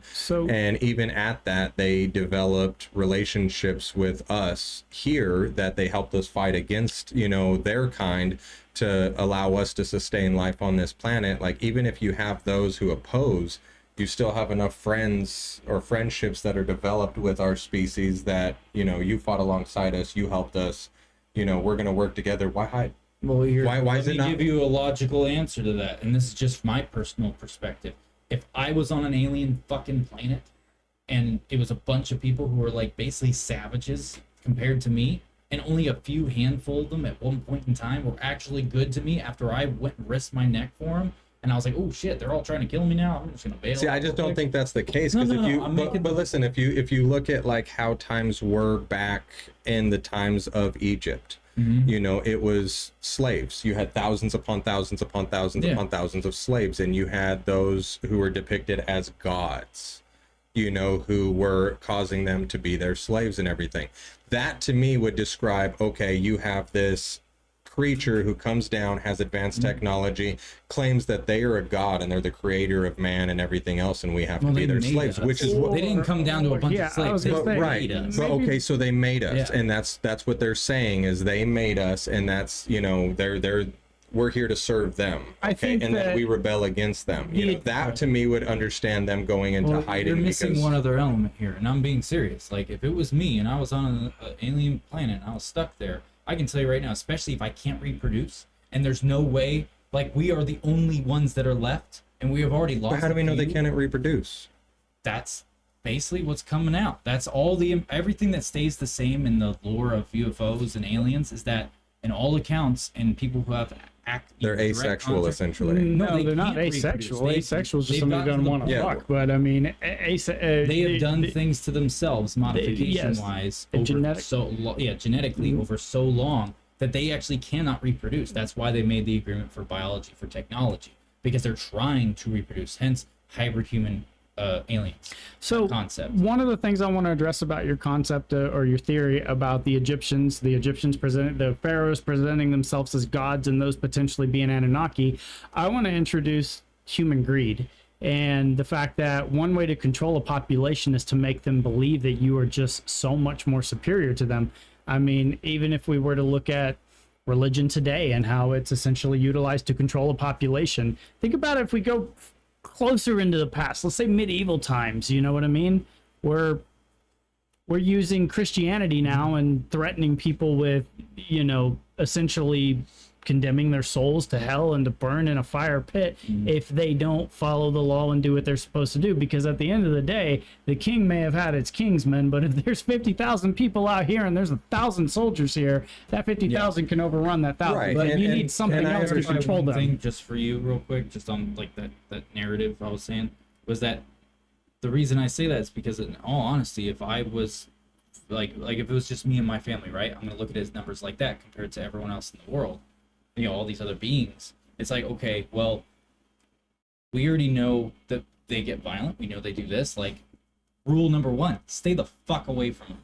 That's what I would be doing. Like, I'm thinking of, like, as a dad, you know, as someone who protects my household. Right. I would be like, okay, that fits over there. We are not. But at the same time, the way I look at it is we're not talking about modern day trying to hide from society. No, I think We're things are talking meant- about thousands of years ago that this would have occurred, that this occurrence would have happened. And so you're talking about an entire civilization of people who do not know that there is a world outside of this circumference that they live in, because they haven't had the means to be able to explore it. You know, so they don't know that there's life outside of here. So if I'm Mr. Anunnaki and I realize that these are savages and that, you know, their goal is to attack me because I claim to be their god and wanted them to be my slaves, and eventually they said, this life sucks, let's rebel against it. I mean, I don't have to go that far to escape these people. I don't have to go that far. And then if there is other life that's over here, because I'm the one who brought the life here in the first place and created it, you think about how far spread humanity is at that time frame. So I mean, you could have what you would describe as North America today, and you're going to have life that's here, and you're going to have it in, you know, what's considered Mexico, South America, and all these different areas on this planet, and you're focused right here. Oh no! Not to say that you're just focused well, the right reason, here. just to give an answer to that, that would be a decent theory explanation. Would be if the main head honcho ship, right, the Bureau, whatever, left, and that was the way that they really get around, like really get around to go to other places that have life, or where the fuck ever, to other stretches of the universe. Their craft, and Bob has already exposed it, their crafts, the engine that runs it, has a fuel source, and it's only has so much in it. So Right. you're limited on gas. So if you think about it, like let's say they go, let's run this hypothetical. They're like, okay, we want to leave. Well, shit. Where can we actually really go? But see, I'm not referring to the Anunnaki that are on a ship in space. I'm referring to the ones that are down on the ground. I know, I'm talking the ones here. They had technology down here. So. Right. So I mean, you have this advanced technology to where you can literally pick up and go, and Well, you that's can what I'm talking about. do it fairly quickly. Like, you know, you don't have to go hide in the ocean. You know, I know. you The can. question is, but that's what I'm talking about. The technology's here. Those craft.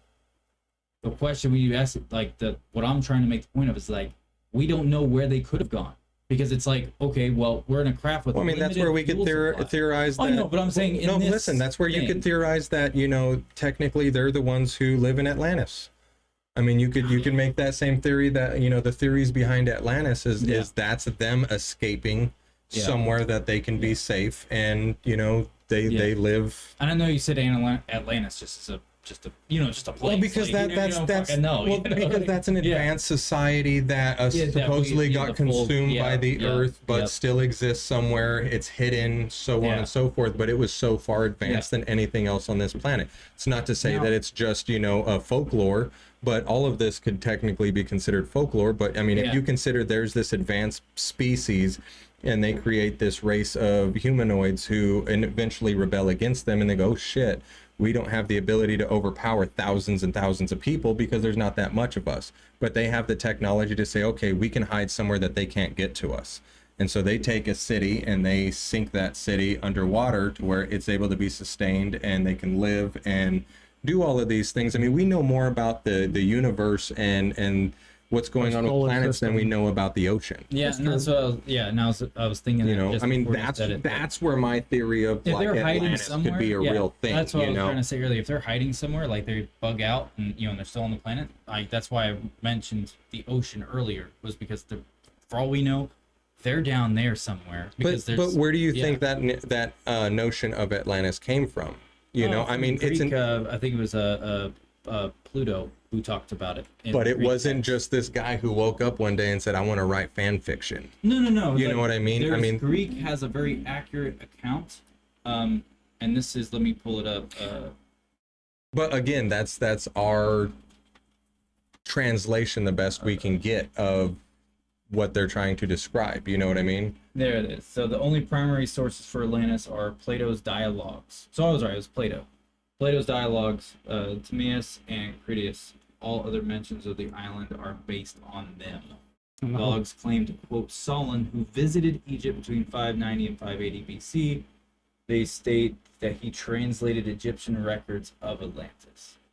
So whenever Plato talked about it, it was a translation from someone else from way previous before. So that kind of plays into where you're talking about. Right. So that's what I'm saying. Like, if you had this Anunnaki species that is here and they have the advanced technology, and you have a species that you created to be slaves on this planet, and you claim to be their god, and you had them be your slaves and do all this, and they rebelled against you. So they're still lower intelligence. You know, they're or mentally they're a lower being than you, but physically you created them to be able to be strong and workers, you know, and they rebel, and then you go, oh shit, we got to get out of here. And now you have these bases all over the planet where these pyramids are, you know, where they would dock and collect whatever they wanted to collect. And you take this rebellion, and then they say, okay, well, we got to hide somewhere. Where can we hide? Because we can't just float in space the whole time or hover because we're going to run out of fuel. We got to go somewhere else. So you take this advanced being, and they say, okay, well, we're going to hide the one place that they can't get to. They're not advanced enough to get to us yet.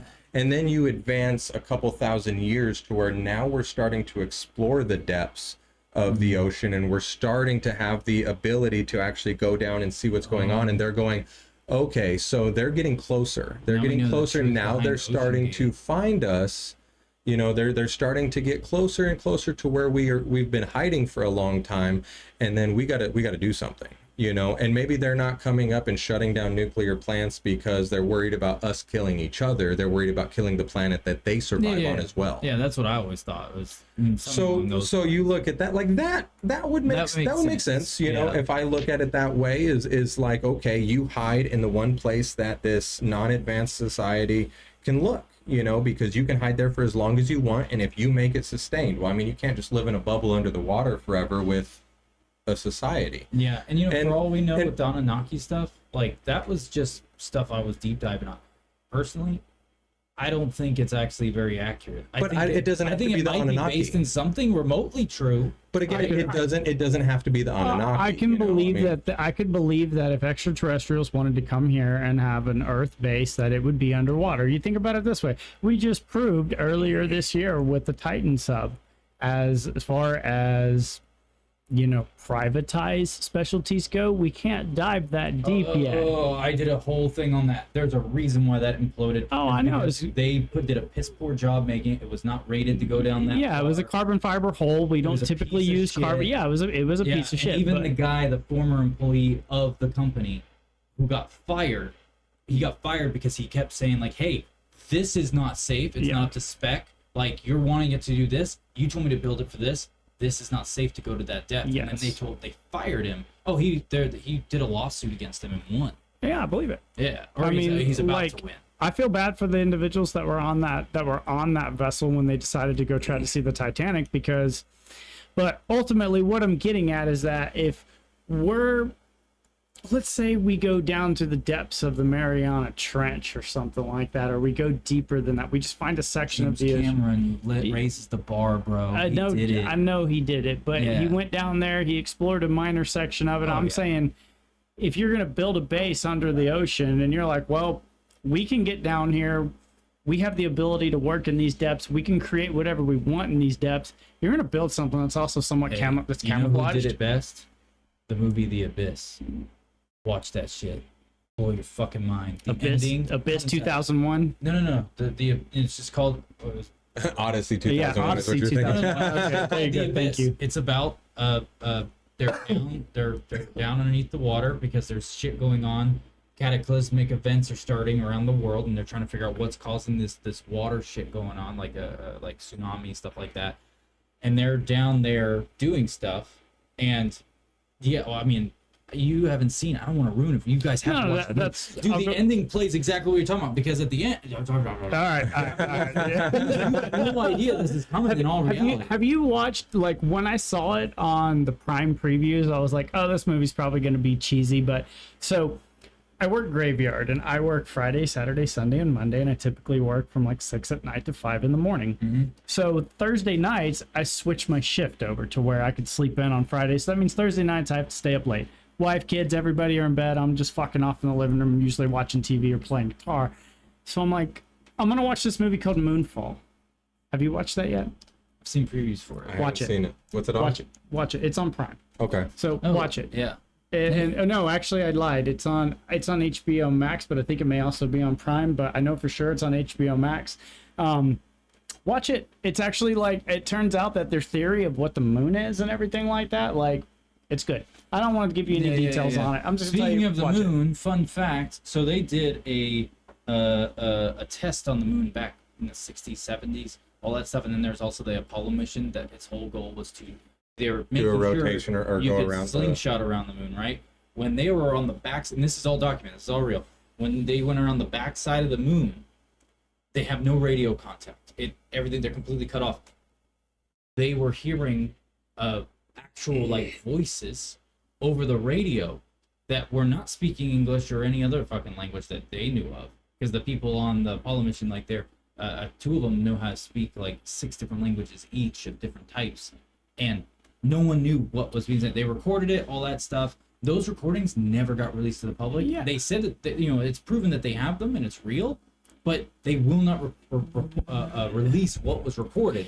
But those Apollo astronauts for that mission said that whatever came over the radio, like at one point started playing music, like it was a weird type of music, and then all of a sudden it switched into like what they can, they just assumed it was communication like frequency. someone trying to talk, but it wasn't any known language they knew of. So what if the moon is Nibiru? Well, that's And an then it interesting. also goes into the next thing I was about to say about the moon is that they did the pingy thing on the moon and where determined it was hollow. yeah, it rang like a fucking bell. Yes. Like So watch that movie because it plays into that theory. goosebumps, bro. Play- Bro, if there, you watch if you that If movie, you it figure play- so, here's a theory. Here's a theory. Yeah, watch. You definitely want to watch the movie, but I want to just add this in while it's fresh on my mind. So your theory on they have a fuel source that is going to run out. Okay, they have to escape here and get far enough away that we can attack them, but they want to stay close enough because they can't return to wherever the hell they're from. So get just close enough that you can be within Earth's orbit. And then if you're close enough to Earth's orbit, well, it's going to keep you here. Yeah. And you don't need to use your fuel in order to, sustain that. And you can continue your civilization at a distance. And then you have a quick jumping point back and forth to Earth if you want, yeah. And if you have a hidden base underneath the ocean or something like that, I mean, you have quick, easy access to get in and out. So I just sent you guys. Oh, it's not working. Come on, try again. Well, one of the other things on the Apollo mission was like the Neil Armstrong, Buzz Aldrin. I mean, basically what's come out unofficially is that we landed on the moon and we were basically told never fucking come back. Yeah, and then there's the architect guy who was part of the engineering thing with NASA, and they said whenever they did the one of the other missions they did where they brought basically it was just a big camera, right, and they got it to go around the moon like a slingshot. He was like in one of those declassified like documentaries where they like they have people or whistleblowers that came out like fucking 10-15 years ago or some shit, and he's literally the guy, and they prove his credentials. He used to do this, like he was a part of the project, and literally was saying that when they went around the back, we never actually see the backside of the moon. No, we Because don't. do how it orbits. Now it's not dark back there; it's actually lit up. You can see the backside of the moon when you're on that side, due to when it's orbiting around Earth like this, right? It does get hit by the sun. You can see it. He said that when it showed the backside, the side you cannot see from Earth at all at any point in time on Earth, you can never see that part of it. There were structures and like literally like a cities that were built on the backside of the moon. So like I don't know if that guy was full of shit, but he was part of the thing, and they proved his credentials. They proved who he was. They vetted him. But let's say that You like know? these reports of Nibiru coming back, so it came back. Maybe it never left. It's the fucking moon. Yeah. Maybe it is. I mean, you want to describe something that looks like a planet, not as big, but it came to visit.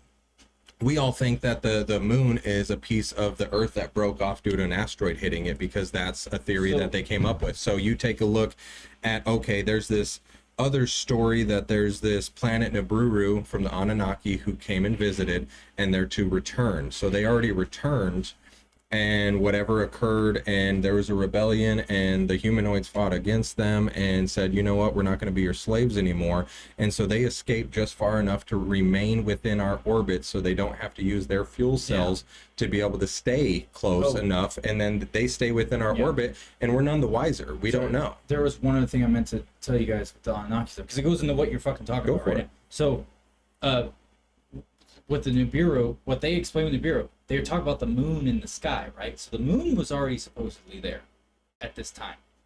They said Nibiru was so big that it made the moon, like, pretty much like in comparison to what I read, where basically the moon's this big, Nibiru's this fucking big, right? Like fucking massive, right? And there was no telling how far away it actually was. It could have been farther away, like behind, like farther in depth than the moon is from us, right?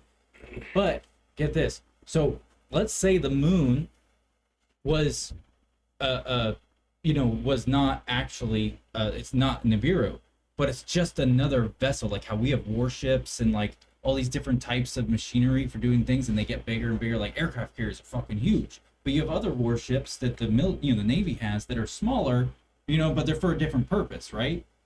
What if the moon is just another attachment of that? Like, you know what I mean? Like it's not. But at the same time, look at the size of. And it's just one of the. Look at the size of the. Behind. Look at the size of the moon. It's drastically smaller than Earth, but it's large enough that it could be considered a mothership, right? Mm-hmm.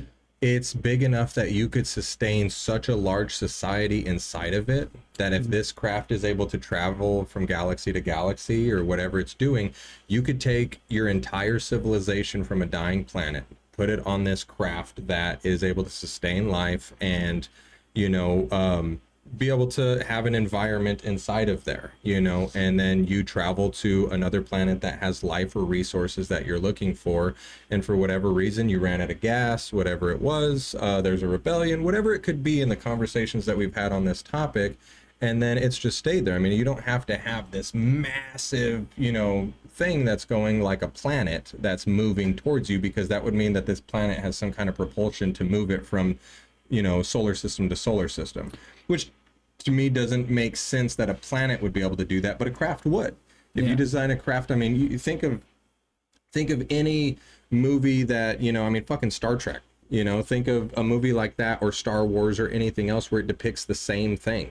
You have such a big craft because you have to have enough people on it, because it's not going to base somewhere. It's not going to go land back on its planet. It's not on a short-term mission. It's on a long-term mission. You're not coming back.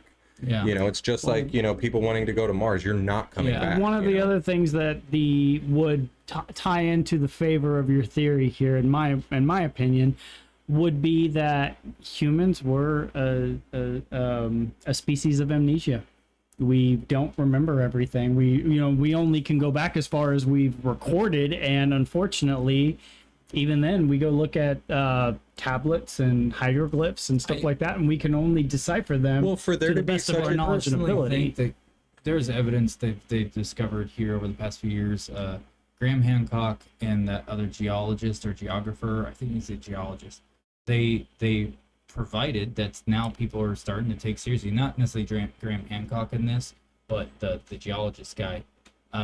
He started proposing evidence because he's a expert in his field, and people are finally, other people in the field are now going, oh shit, you're kind of on to something, where it's showing evidence at some point in time there were numerous different cataclysmic events here on Earth, and who's to say that when those cataclysmic events happened, it wiped out the majority of people. Like now that didn't wipe us out extinct, but the majority. So like if you had a civilization of thriving cities, well, the shit just got destroyed, because we're talking cataclysmic events where it literally shifted tectonic plates. When that shit happens, you're fucked. Like, right. It doesn't. Yeah. We've been able to prove that we've had, the Pangea.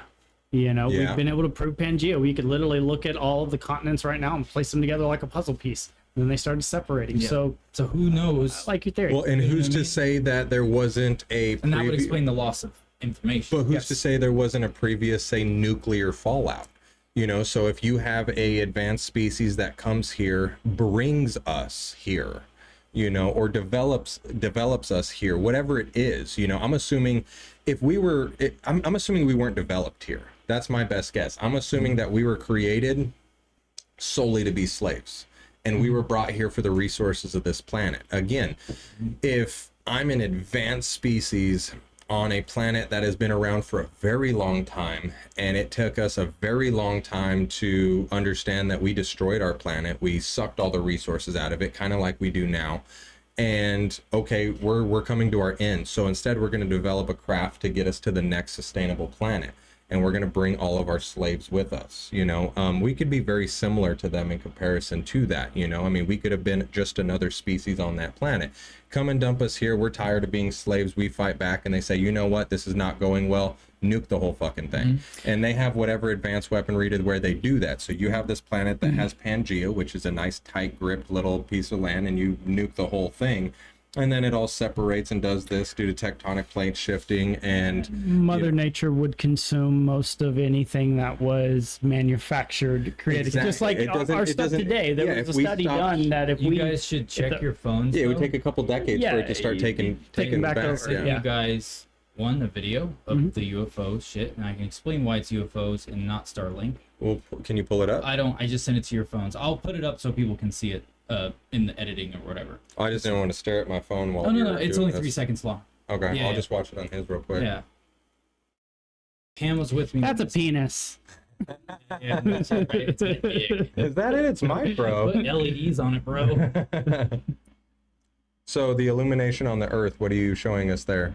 The illumination on the That's the moon. Illumination, sorry. That's way the fuck On the- up there. That's Okay. outside of our atmosphere. This is just a The moon? No, Right. that's That's a that picture looks like taken? A train. No, that's a video. dude. This is just a black. No, plate. that. Click Yeah. on it. No, make it big. You Bitch. have an iPhone? No. Oh, that's why. But you did just send a picture of the Yeah. moon, though. Oh, I did. Yeah, I took that with the telescope. Oh, I put my lens up to it. I just want to show you the cool ass detailed photo I got with my phone through, like, literally holding it to the lens. Mhm. But here it is. I want you guys to see this. Go ahead and it's paused. Yeah, let me turn see, it this would have been right. so much easier if you just put it on the monitor. No, I don't have it on me. Fine, fine. No, it's fine. It's fine. Just No, give us no, your I'm phone. gonna say Give me your it. phone. Give me your phone. Hit play. If this is his dick, I swear to God. The Oh, the light strobing in that straight line. Is that what you're trying to show? camera can only capture so much. So let me give you context that happened last Friday. You recorded this? I did. Oh yeah. Okay, now you can. It's like a straight line of a bunch of It lights. looked like it was There a you go. perfect straight line. Like And you recorded this here? I heard it over in Melissa, Texas. That's where I was. Okay. Out in Not the, too far I from was here. away from the major city Thank you, lights because I went and said bye Yeah. to Evan and stuff. Right? We had just left.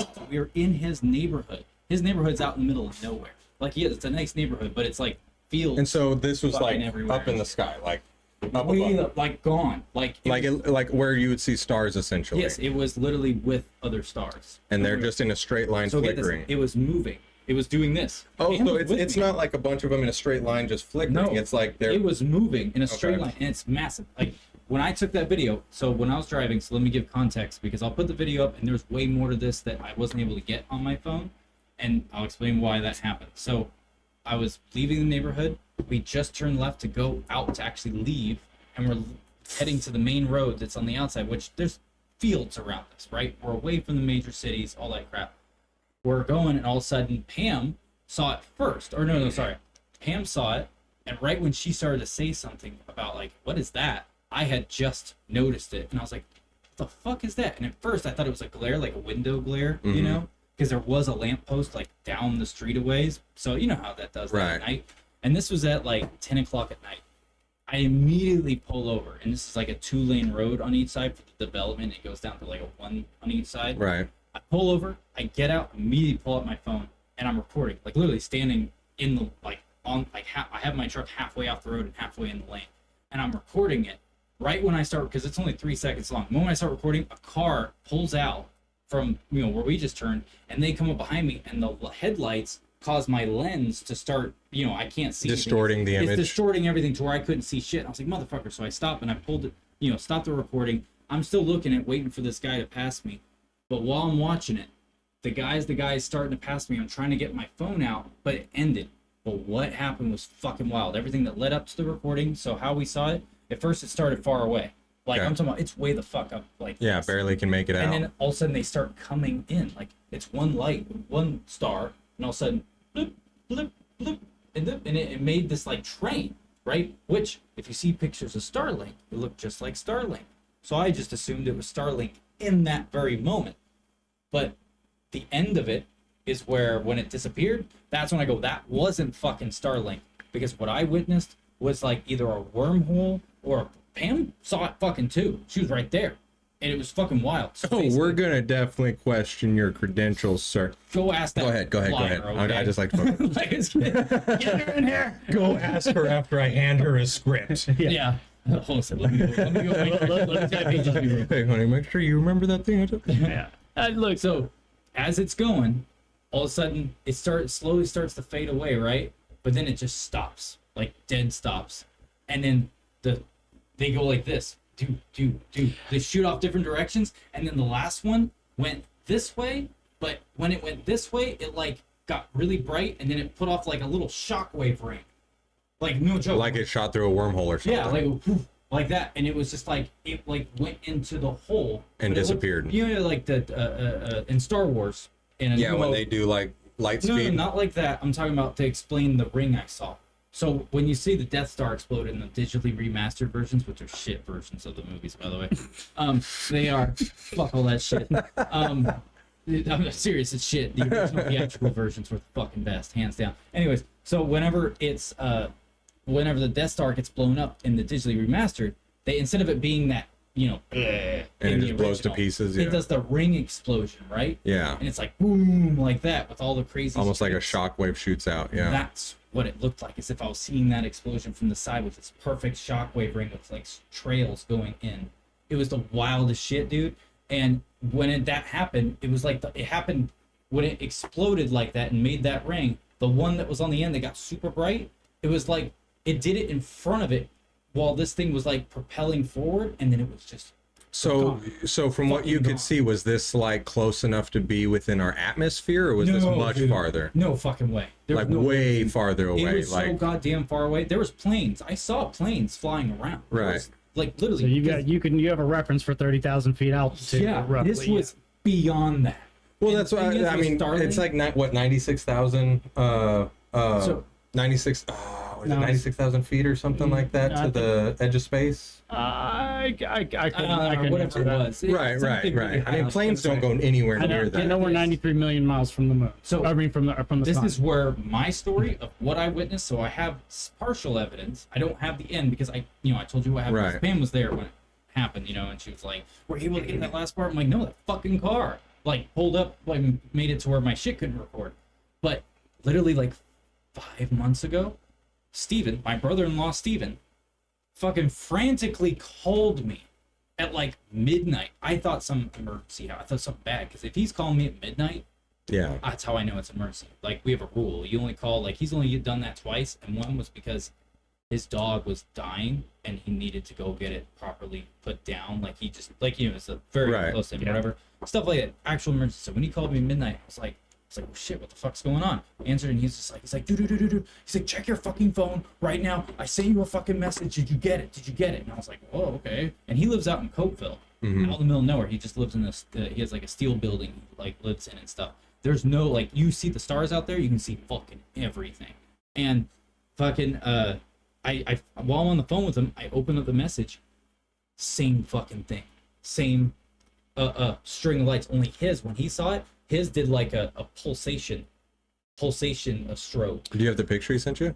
No, because I have a new phone now. It was farther. It was longer than 6 months. Sorry, it was like a year ago. Oh, so he sent you this months before you saw what you saw. This was Okay, like, so I you think, saw. honestly, this was a year ago because it was when I still had an Android phone. It was before I got an iPhone. Did you return the favor and call him at midnight and be like, I fucking saw it too? No, I tried calling me an answer, but I sent him and I was like, dude, check this out. And then I explained in context, and he was like, holy fuck. He didn't see that last part. But he didn't see that. probably still has those images. Yes. Okay. He has a bunch. He had like 4 or 5 different recordings of it because he said when it came up, he said Starlink. So with Starlink, here's the catch with Starlink because obviously this is up. I'm gonna have it up in editing so people just saw it when you saw it. Well, I was gonna say, is there The thing any? is about Starlink is it looks just like that. It looks like a straight line. Looks like a train of lights. Thing is with Starlink, it moves and then you slowly see it fade away because the reason you can see it, once it's up in orbit, you can't see Starlink anymore. The only time you can see Starlink is when it gets launched and you see it going through it's outside the atmosphere, but it's like still trailing that orbit, that curvature. So it's still close enough where you can see it. But once it gets up to whatever height and it's almost fully in orbit, you literally cannot see it whatsoever with the human eye. and all it does is it just fades away, and then that's it. Right. What he saw and what I saw, like when you look at pictures of Starlink, they look almost identical. But what I witnessed and what he witnessed, it didn't move. And then So how far away do you think this is, like within our solar system or outside of it? Dude, Well, I really that- don't I know. would say definitely within our solar I would system, assume but, that it's in between the distance of the moon and us. I would like you to, if I could request, just so that way people can see and have a reference of it, get his pictures sent to you, and when you Yeah. eventually upload Yeah, and then we this can do a podcast, comparison. put them in references, so that way when people click down on the link, you know, or click the down arrow, so to speak, to where they can see information, when we get to this part, they can click on that and see the images that we're talking about and upload your video there. And I mean, he'll so- probably just put it inside the video. And when But this happened, I made sure to look up, because I already read up on Starlink, right? Because I Yeah. had seen people's claims of UFOs, and then it shows it, and then it's like a full video, like from beginning to end. You don't miss anything. It's like, well, that was fucking Starlink then. right. But this was not. This was blatant, fucking wildly different. But the thing is that with Starlink, the only time you see is when they launch. So what I did after I recorded that video and like it was over and done with, everything was, you know, I witnessed what I witnessed. Before I started driving, because Pam was like, why aren't you just driving? Get off the fucking parked on the side of this road, right? And I was like, no, I need to look this up. I want to see if they launched Starlink, like an edition of Starlink recently. There hadn't been one yet, like at all. Like Yeah. it happened. It did happen. It already happened, and it happened like I think it was like 2 weeks earlier, or Prior, 3 so- weeks earlier. So there's no way that would No, have it been, what wouldn't was have in been the same atmosphere thing at because that it time. only takes Starlink. Like I think they said it's like I don't remember. It's only a few, like it's so many hours, right? It's not over 24 hours to get to its place in orbit. It only takes like a few hours for it to get to orbit. Right. So you only have a window to see it if it was being launched. This is 3 weeks ago, last time it was fucking launched. And Okay. then I also looked up to see is there a way to actually see Starlink if it is in orbit. You know, when it's doing its orbit, is there a low point in that orbit when it goes around Earth that where it could potentially become visible, like giving what time of the day it is, stuff Right. like that? No, it straight up says you can't fucking see Starlink once it's in orbit, like plain cold. Like there's no fucking way to, like Right. at all, unless you have like a crazy fucking science lab that has like a fucking big ass telescope that they watch that shit. That's the only way. Like you're not gonna see with the eye or your fucking phone. Like, But if you have a telescope, you could probably Yeah. get a glimpse of but it. isn't that fucking wild though? Like, dude, that made me shit myself. And that's not the only UFO encounter situation I had. I'm gonna call it a UFO, what the fuck it was. Last one, it happened. I called Evan when this happened because me and him just did a podcast like 2 days earlier about like experiences, like what he Yeah. experienced. Literally, here in Saxe. This happened in Saxe. Now I don't have an explanation. I have no proof of this. It was just me and a dude who was at the gym in the morning who witnessed it out in the parking lot. And this was at 3:40 a.m., right? I had to be at work at 5:30 that morning, so I went and got to the gym at like 2:15. I was done by like 3:30ish, and we were leaving the park, out in the parking lot. He walked out right when I did, and we're not like friends, but we've seen each other a few times, so we were just bullshit. Shooting the shit, Yeah. And we're walking to our cars, and he was actually parked one space over me in that completely barren parking lot. No one else is there. All of a sudden, he brings it up. I wasn't looking up. Because it was to my back. Yeah, one He of just those, what goes, the fuck is that? all of a sudden I see his eyes kind of glare upwards, and then he like looks back at me and he glares up again to like get a second take. He goes, "What the fuck is that?" And then I just turn around and look. It looked like a diamond.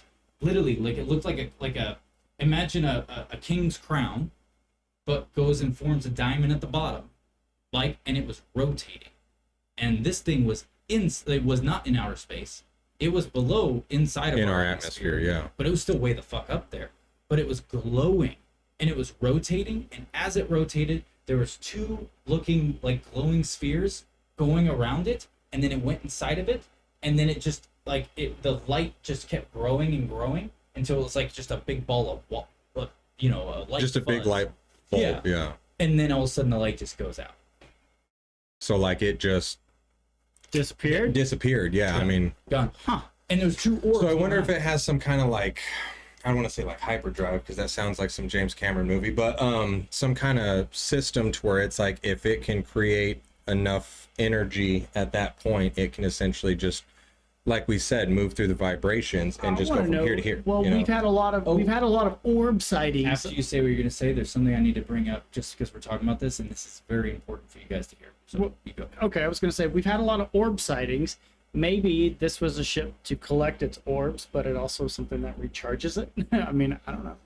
Well, I mean, it just sounds like from his depiction of it was There's built, actually images of this thing, but it was UFO. building a lot of energy at that point. That's Yeah. what it sounds like to me. Is as it's rotating, it's like powering up, building a lot of energy to do like a big leap, you know, from one point to the next. You know what I mean? Okay, so what So, were you? where it says full episode, you see those 3 lights Where? right where it says full episode and the History Channel. Oh yeah, that's what you're talking That's about. a Yeah, yeah. lot. That's very similar to what I saw. That is almost identical to what I saw right there.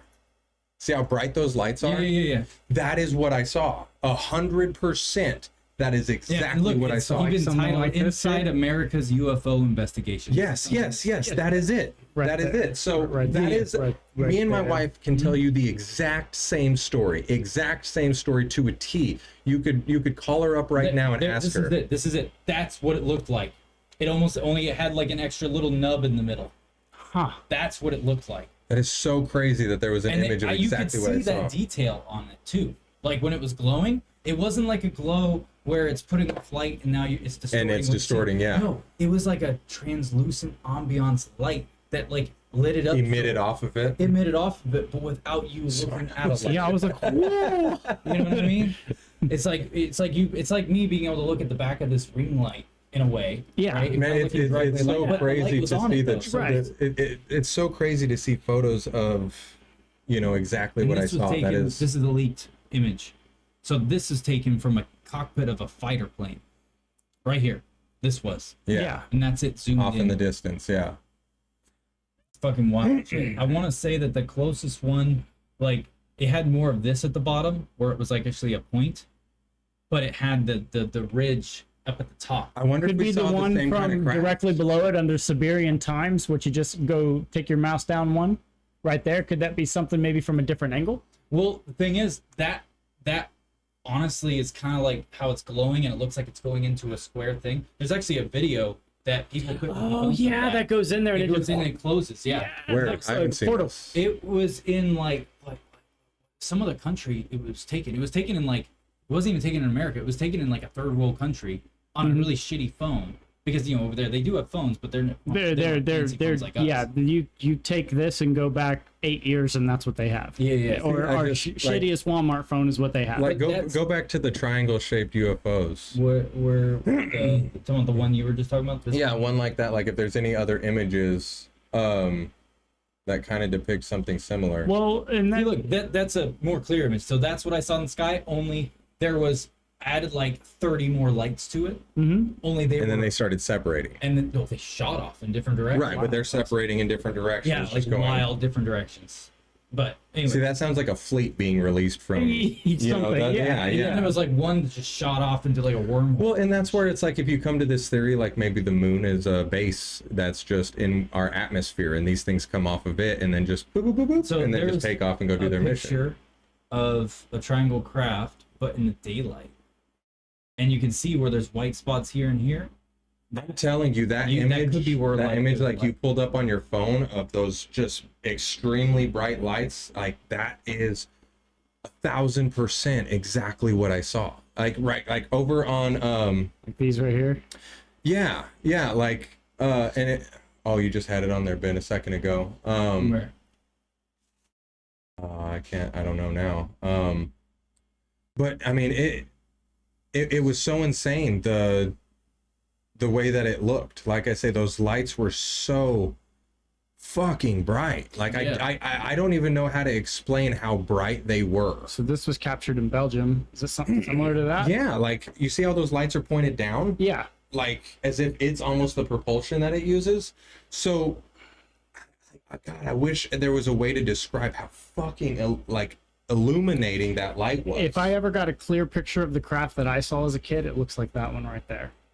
So- very, very, very. So there's such drastic Distinct. differences because like the original, you know, a spacecraft or UFO that is described in, you know, movies and literature for so many years is a disc, you know. I mean, there's been so much that's focused on the disc shape. I mean, you go back to Independence Day, you go to Men in Black, you know, all these things. It's always I'm a about disc to put shape. something up for you guys to see that's going to blow your fucking minds, and it has to do with that missing Malaysian airline flight. Oh my god, they I've seen found it. it, It's didn't they? no, Yeah, no. well, that- Are you talking about the 3 orbs that are circling around it? And that was released Yes. after that happened. It got pulled. That was leaked footage. Okay, so this is You haven't seen what this yet. about the flight, the MH370? Didn't they just find that? They just found it. No, they did not fucking find it. They found what they thought are remnants of it, but look at what happened to it. Okay, all right. Yeah, show and by me, the way, because I read something very briefly, like a headline that thing said they MH370 found. Yeah, so the thing that they found was a piece of metal, and it's from a craft. But the guy who found it, well, it was this famous, like explorer who's known in the world for finding things no one else can find. No. Oh, okay. Like, it's all bullshit. There's no like. Show me what you're talking about. I want to see this now, because like I said, I read a headline randomly that just popped up on my phone, and it said something about that, and I meant to go dive into it deeper, and by the time I went back, it was gone, and I couldn't find it anymore. Yeah, no. I remember I showed my wife this when I first saw it on a Reddit thread. I'm gonna see if I can. Yeah, he's gonna pull it up here, but I'm gonna just see if I can. I just sent it to myself so I can put it up. Okay, enjoy. All right, let me mute. Yeah, I'm very intrigued because, like I said, I wanted to read more on this, and I couldn't find it again. So right now, so just to give context for you, because I had to mute it. Yeah. This, whenever that flight disappeared, this got leaked out from an unknown YouTube account. When it Had first zero disappeared? Yeah. Okay. 0 followers, all that, like literally a couple weeks afterwards. 0 followers, nothing. Like it was a nobody account. I have more to add. It's about the passengers that were on that plane. The passengers that were on that plane, there were 6 scientists on there who had done work for the government agencies regarding extraterrestrial crafts and reverse engineering them. Okay, I didn't know that either. Yeah, I do. Yes. Someone saying that. Yes. Yeah. I'll take your word for it. Let's But- watch this. I want to see this. Yeah. But just so you know, this got released and right after it happened. Okay. And then it got pulled. The people owner of the account all of a sudden just deleted the entire account. He didn't try to send it to people. He just uploaded to YouTube with a note, like it had 0 followers, 0 subscribers. Yeah, nothing. watch this kind So of no thing. one's gonna find it. No one's gonna Right. find it, right? And he didn't even title it. Now, But just a he- brief description. What is this exactly? It's about to show you footage of the actual Malaysian airline flight. And what the- happened to it? And experts already analyzed this footage. Where did they get the footage? No one knows where it got leaked from somewhere. Right, but like, how do they It have the... resurfaced again like 3 years ago. But like, what recorded this footage? Oh, it explains in the thing. It was recorded from a it was a surveillance drone that was way off in the distance. It was okay. It was a drone that actually captured it. Didn't know it was looking at. It was off to the side. It was a satellite. Sorry, they found it on a Okay, I was satellite. wondering if it was a satellite that The captured satellite this. caught this, and it also combining. It explains because you're gonna see it 2 different angles. It has the satellite view, and then it also has a drone view. So it was that drone was linked to that satellite. Okay. That's why you have the 2 different angles, and they already proved that this is 100% authentic. 100%. Okay. Watch this shit. Let me skip a little bit. Get to the thing. So is that it? just keep watching. Just keep Okay. watching.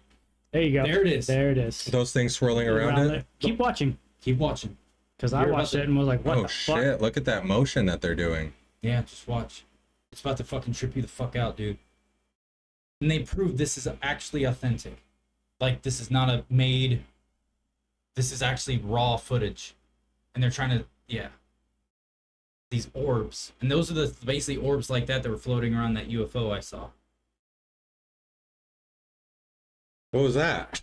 That was like a wormhole or something, right? Yeah. That's Yeah. essentially what I saw up in the sky. go back with a little bit? No, it's about to keep going. It's Okay. about to give you way better footage. It's about to give you satellite footage now. Now it's doing the thing about the missing people. Skip ahead. There it is. So, satellite footage. The satellite caught that. That's actual, without it being infrared. These things just moving around it, Yeah, and boom. and then it's just gone. And Yep. fucking. But get this, it gets even trippier. Watch what it. You're about to find out what it does to the cloud. So this is from another angle. So it paired off to another satellite that's at a different angle in orbit. And this is how they know. And they just released this? Yeah, this is the actual. This technically got released over. Right, but they just released this new footage. They didn't release it. It popped up again on unknown account. A couple years ago, like 2 years ago. So, the guy who's narrating this video goes into detail explaining how. You're gonna have to send this to me. I'd like to watch it with audio. Yeah. He explains, because we all know that Malaysian airline flight randomly went off course and no one knows why. It's because it was fucking trying to get away from some unknown crafts that were literally spiraling around it. Was there any radio communication during that time? No, those things block radio. Everything we know about UFOs, they block. Right. I just didn't know if anything was reported prior to them arriving around this craft. Watch right here. Oh, It's about to zoom. It's about to do a zoom in. So right now, that's fucking crazy. So why it's doing this wiggling thing just now? Because there's 2 camera lenses on that satellite. So it's shifting back and forth. That's how you're getting the depth, showing the depth perception. Because that's the way they designed those cameras, so it can do like, right, actual 3D texturization or depth or whatever. But what I want to get to, it's about to highlight it. When the thing does the and it's just gone. The orbs are gone energy, too. Yeah. The energy that's coming off of whatever that just did with the orb, it punctures a fucking hole through the clouds. Literally little tiny minute holes like the size of those spheres. It's about to show it. Let me for a little more. Yeah, so it's showing this is the drone. This is the drone that, what you're Picked seeing up in this footage, yeah. Yeah, it was one that originally caught it. And that's by the United States. So the United States Air Force already knew what the fuck was going on with the Malaysian airline. And they already knew what happened to it. Yeah, and they knew, but they didn't say shit. Because, why would they? Right. It has to do with this shit. Yeah, we know better than that. But right here is it. Oh, there it is. It's going to highlight it there. So let me skip to here. Watch. Does the blip? Boom. Punctures a fucking hole into the cloud. That's so cool. The reason, and in the video, he explains why he's highlighting this. Because he's trying to show whatever these things are that are doing this, it's putting off such concentrated, directed, some form of energy that it's literally like those clouds in distance from that plane. He was explaining like the actual footage and everything like that, where that is in that, realistically, those clouds aren't actually right next to the plane. They are at a much farther fucking distance. And it's literally like cutting a hole. I had not seen this. This is fucking crazy. Yeah, this is so I'm not a big social media guy. I have Facebook solely for the fact that my wife has a Facebook and she likes to share stuff with our kids and all that other stuff on there. So I have Facebook. But other than that, there's another good footage. This is where it does I forgot what this footage is called. So what do you think they're creating? You think they're creating a wormhole to send it somewhere else? I don't know, but what I can say is this. So I'm sure you've heard this one before. I think me and you have talked about it, and I'd like to get through it because I know we're almost out of time, because we've been doing this a while. But back in I haven't even noticed. Yeah, because it's 7:38. Oh shit. Okay. So back in like the 60s, 70s, there was there's the myth, right? That people heard about we know this happened for a fact. We know a plane went missing that was supposed to be going to like Brazil or South America or some shit like that, somewhere in South America. It never showed up.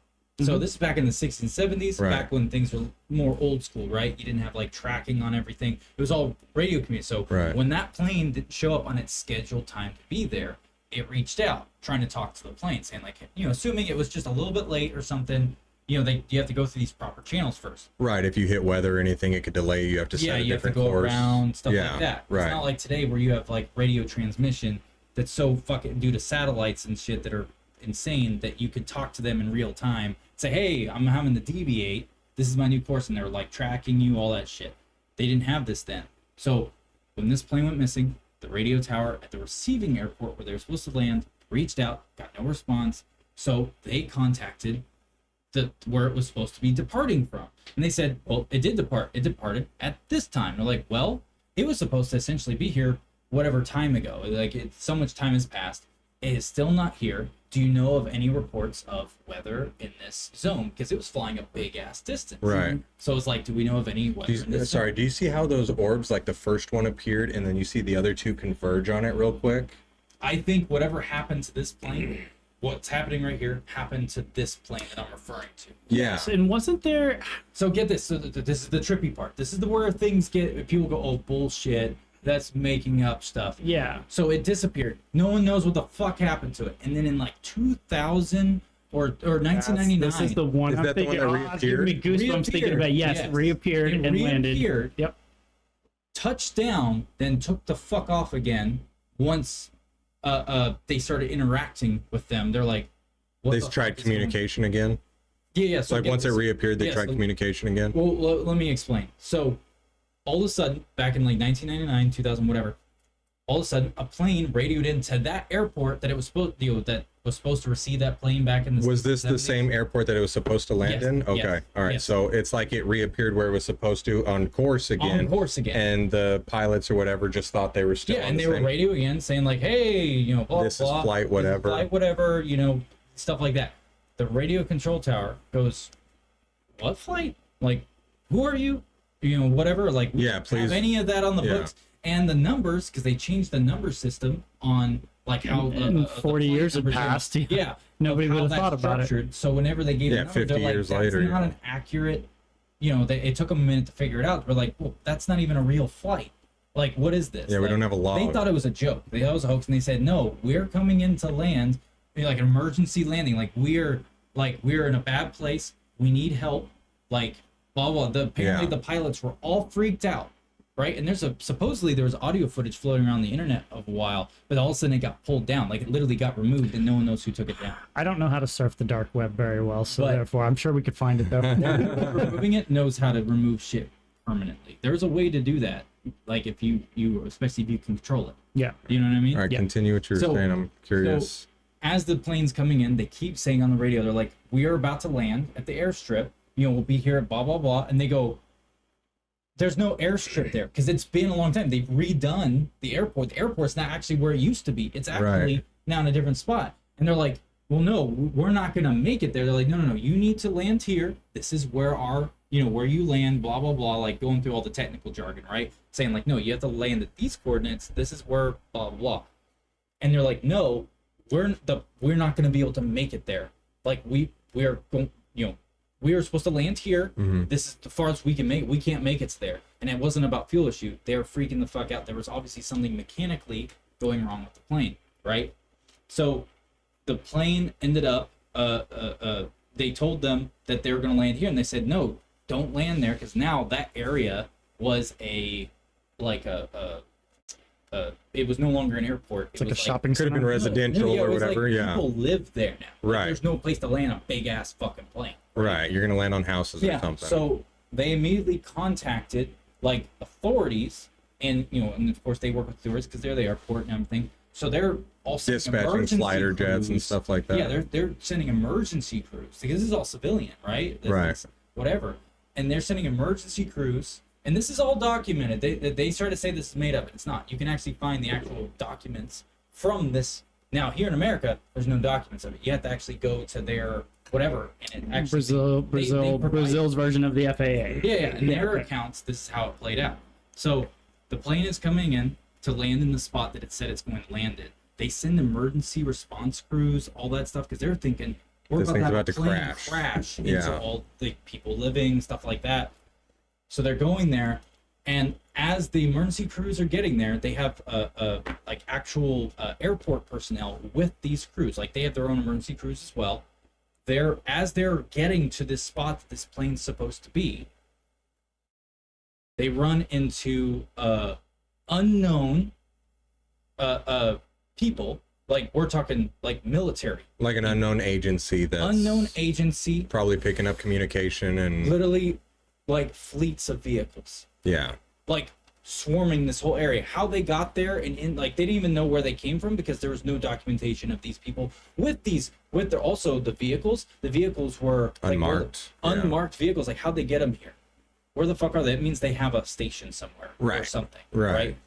So they show up. They are not allowed in. They're the authorities, and they're being told by an unknown. And they said that they were American. That's what they were told. They said that these were American. So people. yeah, okay. So you're Right. talking American government, probably Off the CIA books, type off- shit. No, I wouldn't even say CIA. They're off the books. Yeah, no. They're not even CIA. Well, I mean, What the you're fuck they are. talking dark government. Yeah, dark government. These who are Shadow involved in stuff. organization Yeah. Exactly, that are involved in Yeah, everything else we've been talking about. Yeah, today. that doesn't have letters as to these go people- associated with them. As they pull up, they're stopped. They're railroaded. They can't even get over there. Like, there's a whole tense situation. Like, they're even apparently like pointing rifles at them. Like, the whole works. Like, you're like, no, motherfucker, do you want to die? Like, we're gonna fucking kill you. Yeah, you try and move forward. Yeah. So they never got so to see the. intrigued, They man. never This is got to cool. see the plane. Like, they couldn't actually see the full plane, right? Right. But they have like radios and communication, right? The unknown agency. All of a sudden, they start scrambling.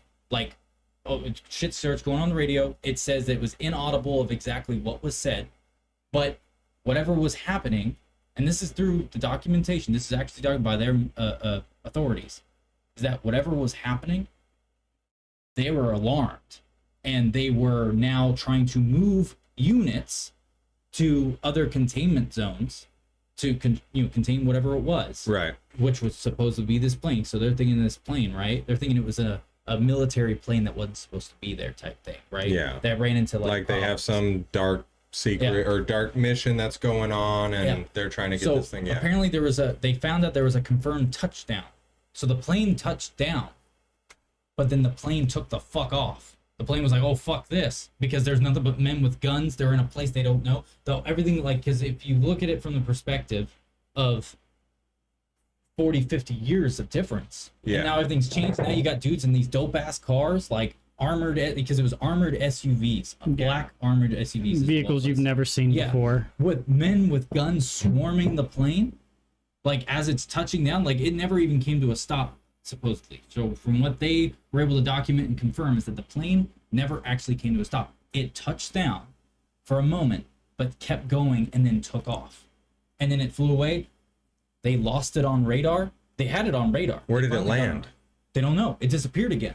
But the plane. Well, no, I mean, where did it touch down if there's no longer an airstrip there was like a basically like a field near that area. So it touched down in the general vicinity of where it originally planned to land, which was probably part of the old landing strip, right? It was just a field now, not like a part of it. Yeah, or it could have been like a leftover landing strip of some sort that was still there. I mean, Yeah, a something. plane, Who fucking a knows? commercial plane landing in a field is just going to be a crash. Yeah, well, you these know? planes back then were a lot smaller than they are now.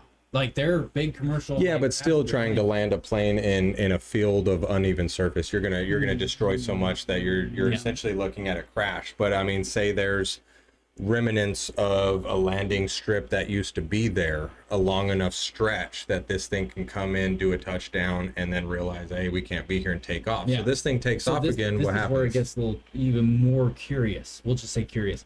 So it takes off, supposedly, according to the documentation. Takes off. They didn't know what the fuck happened to it because they didn't have aerial. There was helicopters, unknown helicopters that came into the area out of the blue that were not a part of the normal authorities down there.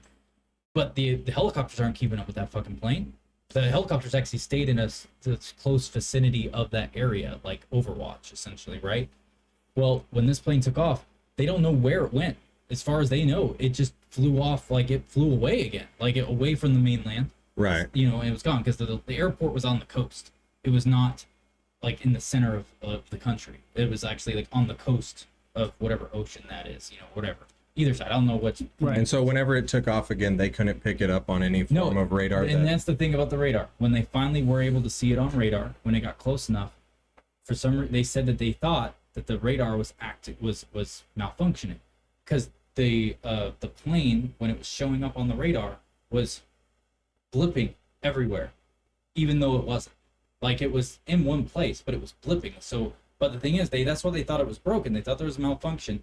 But the other plane traffic that was coming in was perfectly fine. was perfectly fine. But So it seems like the same thing that happened to it the first time happened again. But here's the other part that's curious, and this is the other what I find to be the most curious about it, is that whenever it supposedly takes off, all of a sudden the men are still like these armed unknown agency. Apparently there was a fuckload of them. I don't know how many. It said that there was like I forgot small what, militia force essentially. yeah, were very well equipped. Whenever this plane finally took off again or touched down, whatever transpired in that moment, apparently they all started freaking out. Another vehicle pulled up, and basically some other American man who was wearing a full hazmat suit told him, like, basically was telling him, like, get the fuck out of here. Not to the authorities, but to the other people they work with. Yeah. Because, and then everyone who started rolling in through this controlled convoy where they were controlling the road were all in hazmat suits, or all whatever. So they were detecting radiation. Yes. And then, so finally, once it was all said and done, those guys packed up and left. They don't know exactly where they went to get out because they drove inwards towards where they were supposed to be, right? Where this plane was supposed to touch down. After this happened, they finally get inside because they're like, you know, their militia, like their, you know, Government or whatever, government yeah. force finally had people, and they were there, you know, with their weapons to be like, who the fuck are you type thing. They ended up vacating the area like immediately, like full evacuation. So then they the detected radiation something. was so fucking high From where that plane touched down. 6 men died, and they weren't even close to where the plane supposedly touched down.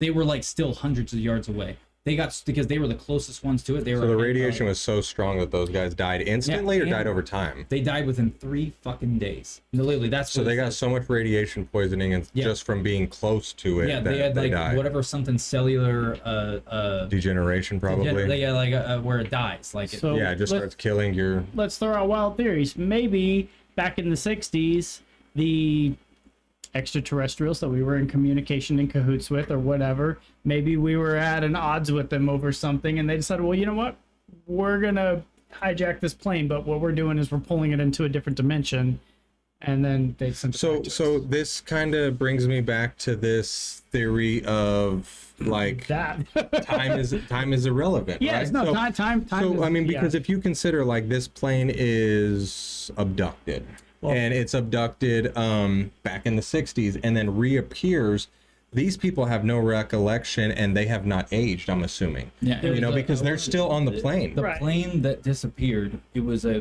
think it was like a 25 or 35 passenger plane. Very small. Like compared to today's standards where you fit like 100 people on there, you know what I mean? Well, the theory about the universe that I've come to understand is it's kind of like that book over there. It's like you've got all these universes stacked on top of each other. Right. It's like a book, and you can just punch a hole and go through, and you know you're in a different reality at that point. Horizon moment, then the paper. Yeah, there's that way too to stay within the same one. But if you've got multiple universes, and maybe what they're doing is just pulling this craft into a different dimension, I mean, But my thing is like, so you take 1960s when this thing disappears, right? Everybody's a passenger on this plane. You got them doing this, and then this thing just disappears, and then it reappears several decades later, and everybody's still on this plane. They're still flying this plane. Did they ever stop flying this plane? That's my curiosity. Well, and they made what a Netflix show? what's the time frame of to them? How long did this maybe occur? Is like my curiosity, because you got to assume this plane, again, running on fuel, if they're staying in or they're staying in the air and flying the whole time during this event, you know, I mean, they're basically taken out of our dimension, you know, and then they might be put into another dimension, and to them they were taken out, put into this dimension, and put right back in. Yeah. So yes, to them, You know, those so on board, there's it something I probably want seemed like a flip. to add to what you're Exactly. saying. So Like that's like just something to think about, because have you ever played the game Half-Life? I have not. I know you've seen it once before, Yeah. but it's on PC. The first Half-Life game. In the game, there's someone. I think known I've seen you as play it the before. G-Man, and what he does is that he basically works for these aliens, and he's like involved. Like he's the only guy who really knows shit of what's going on, and you barely get to see him. You see him in random moments, just observing while you're fighting aliens, fighting military, trying to save your own fucking ass and get out of this basically Area 51, right? Mm-hmm. So the G-Man in the game, and not only bring up because you're talking about going to out of this dimension to another one and then back, right? So there is extension packs for the game, and one of them where you got to play as a Marine. You got to be on the Marine side of things, where you're going in there to purge, right? You end up, you know, just trying to save your own ass and your other fellow Marines and saying, fuck this whole thing, fuck trying to kill Silent, we didn't sign up for that shit type thing. Well, at the end of the game, when you finally fight your way to get the fuck out of the extension pack playing as that character, G-Man shows the fuck up, and he goes, you know what? He goes, you are fucking useful. Like, look at you. Like, you handled yourself so well. You killed all these, like, elite fucking aliens that are slaughtering everyone. You killed armed, like, other trained, like, uberly trained, like off the books, like, because there's a point in the game where you fight off the books black projects military guys who are like insanely hard to kill in the game, right? Yeah. And they're like super fast, like all this crazy shit. And he's like, you're useful. He's like, and all of a sudden, like, you're on the plane, you're on this helicopter that you finally got to, because you finally got out of the facility and you're trying to fly away. And all of a sudden he's on the helicopter, like, where the fuck did this guy? He like teleported himself on the helicopter. You're like, how the fuck did you get here? And then he's just like, he's like, you know, I could use a man of your talents, but I don't want to leave you alone because, you know, you're the kind of guy who would probably, you know, mess up the sandcastle, you know, because he was a jarhead. You're a jarhead in it. So it's like, aha, let's fuck some shit up, you know? So he basically, all of a sudden, you see outside, you know, the doors on military plane. Right. So you're seeing the basically this giant canyon where the secret base was, and all of a sudden, green electricity flashes in all of your view outside the helicopter. Now you're in nothing but blackness. The helicopter's stuck flying in nothingness. And he's standing there and he just looks at you and goes, basically says, he's like, I'm going to keep you here for a while as like a backup in case, like, basically who's, you know, in the original game, Gordon Freeman was the wrong man in the right place. So he was like, because you were a scientist and you end up being like fucking awesome, right? So he's like, that's his main guy he's trying to use for doing shit. So he was like, you know, you're my backup, but you're gonna stay here for now. And he literally walks into nothing. It's like on thin air, like, and you know, he walks out of the helicopter, standing on nothing, and then closes the fucking door, and then that's the end of the fucking game. And you know, of course, you never get to come back. They never made it a part 2 or anything. So to this day, he's still floating in limbo. The reason I bring it up is because if they were taken to something, what if they're into a place where they don't even have to run their engines? They don't have to do shit like that. But they're not aging. I know, that's the thing. You're in a place that exists between two different points of existence. You're in like an in-between where you're not affected by gravity, you're not affected by the sun, like the aging, you know, elements. The aging process of, and you're just in this place. And so there's a TV show. Time doesn't exist, so therefore you don't recognize that 40 years. So, but there's a TV show. I saw it very. It's called Flight Whatever. It's No.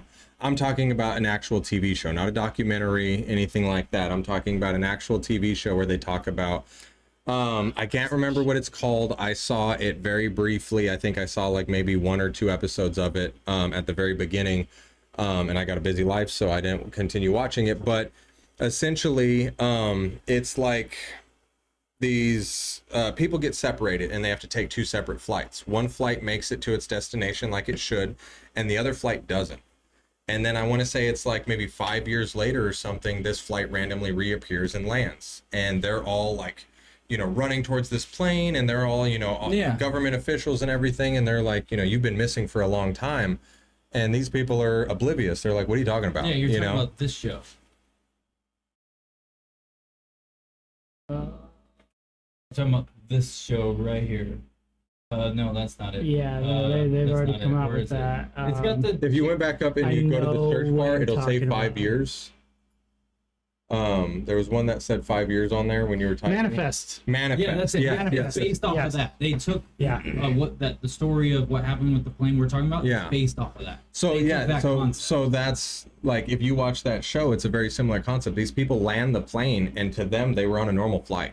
Mm-hmm. Nothing changed. And they had no idea 5 years had passed. Yeah, they had no idea that this time had changed, you know, and everyone thought they were dead. I remember watching one of the first episodes of it, and the guy gets off the plane, he goes to hug his wife, and his wife is standing there with the new man. She's like, I thought you were dead. I'm like, you know, and oh my God, the turmoil that would cause. But the craziness that you're missing, you're missing for 5 years, and then you suddenly reappear, and you're like, it was a normal flight. Like, to them, time was on the same form, you know. It's like they remember getting on the flight and they remember landing. So the show you're talking about was it's on Netflix. Yeah. And I haven't watched it yet, but I knew, because the reason why I wanted to watch it was because the people who made the show literally said, we took the idea from this, like that myth, that conspiracy. So I wonder if the MH370 flight is going to reappear. Who knows? Only time will tell. Yeah, I mean, it's just unique because of how it disappeared for one. Now we have this footage of exactly, and it's like when you watch the footage that you showed, and it shows like the one orb immediately goes towards this plane, and then you see these other two orbs just, you know, dive onto this thing, and then they start their rotation of, okay, It's we're gonna. very interesting because in the video you can see almost like a black trace line that it's like You can see the lines going around it, like whatever formation that they're doing, because the formation isn't consistent. Like they're just doing spirals There's around another- it. They're doing like this different kind of formation, like they're It creating. looks like the Taurus, if you ask me. Yeah, it's like It's very similar to like they're that Taurus, but it's like basically- they're creating a wormhole to a different Energy dimension, buildup. you know. They're saying- But and because these three units are around each other, they're creating this energy Yeah. to develop this wormhole to potentially, I guess, send it to say a different dimension. My curiosity is like, what is the premise of doing that if it's going to return and these people are maybe not Well, don't know okay. anything changed? Here's you know? my theory on it. Okay, so we know that there was 5 or 6 individuals on the plane that were involved with reverse engineering extraterrestrial craft. And you think they didn't We- want them to? Well, no, we thought that they wanted them to, but we thought that maybe the United States government, because of the fact that we have a biology for technology pact with them, said, hey, we believe that these individuals are working towards disclosure. You could and use them. we want you to take them. They're Yeah. on this flight right here. Or maybe it was It's going just to more be than that. Maybe it was just time's up and they needed to deliver some fresh bodies. You know, well, that's the other reason why. That's the other reason why we think that we're so heavy about disclosure is because the extraterrestrials have made some sort of agreement with us, like such as maybe cleaning up our planet. You know what I mean? Converting over to direct energy or whatever the case may be. Reusable energy. Things that we needed to do to better keep our planet sustained. And we've reached that timeline and we haven't gotten there yet. And now it's like, well, disclosure is going to happen whether they want it to or not. So now they're allowing it to happen on their own way, which has gone this soft disclosure to medium disclosure to where in the next 6 months, who knows where we'll be. Yeah. Not only that, but we had the Space Force that was enacted under the previous president, President Trump's presidency. So we've got the Space Force now, and everyone's like, well, I wouldn't think the it's Air because Force... he found out about some shit. Well, and Or some, enough. that brings me back to Jimmy Carter. Jimmy Carter, so Eisenhower was one of the last presidents that was actually briefed on anything extraterrestrial. Any other president that asked beyond that was always told it's on a need-to-know basis, and the only person privy to that information was the director of the CIA.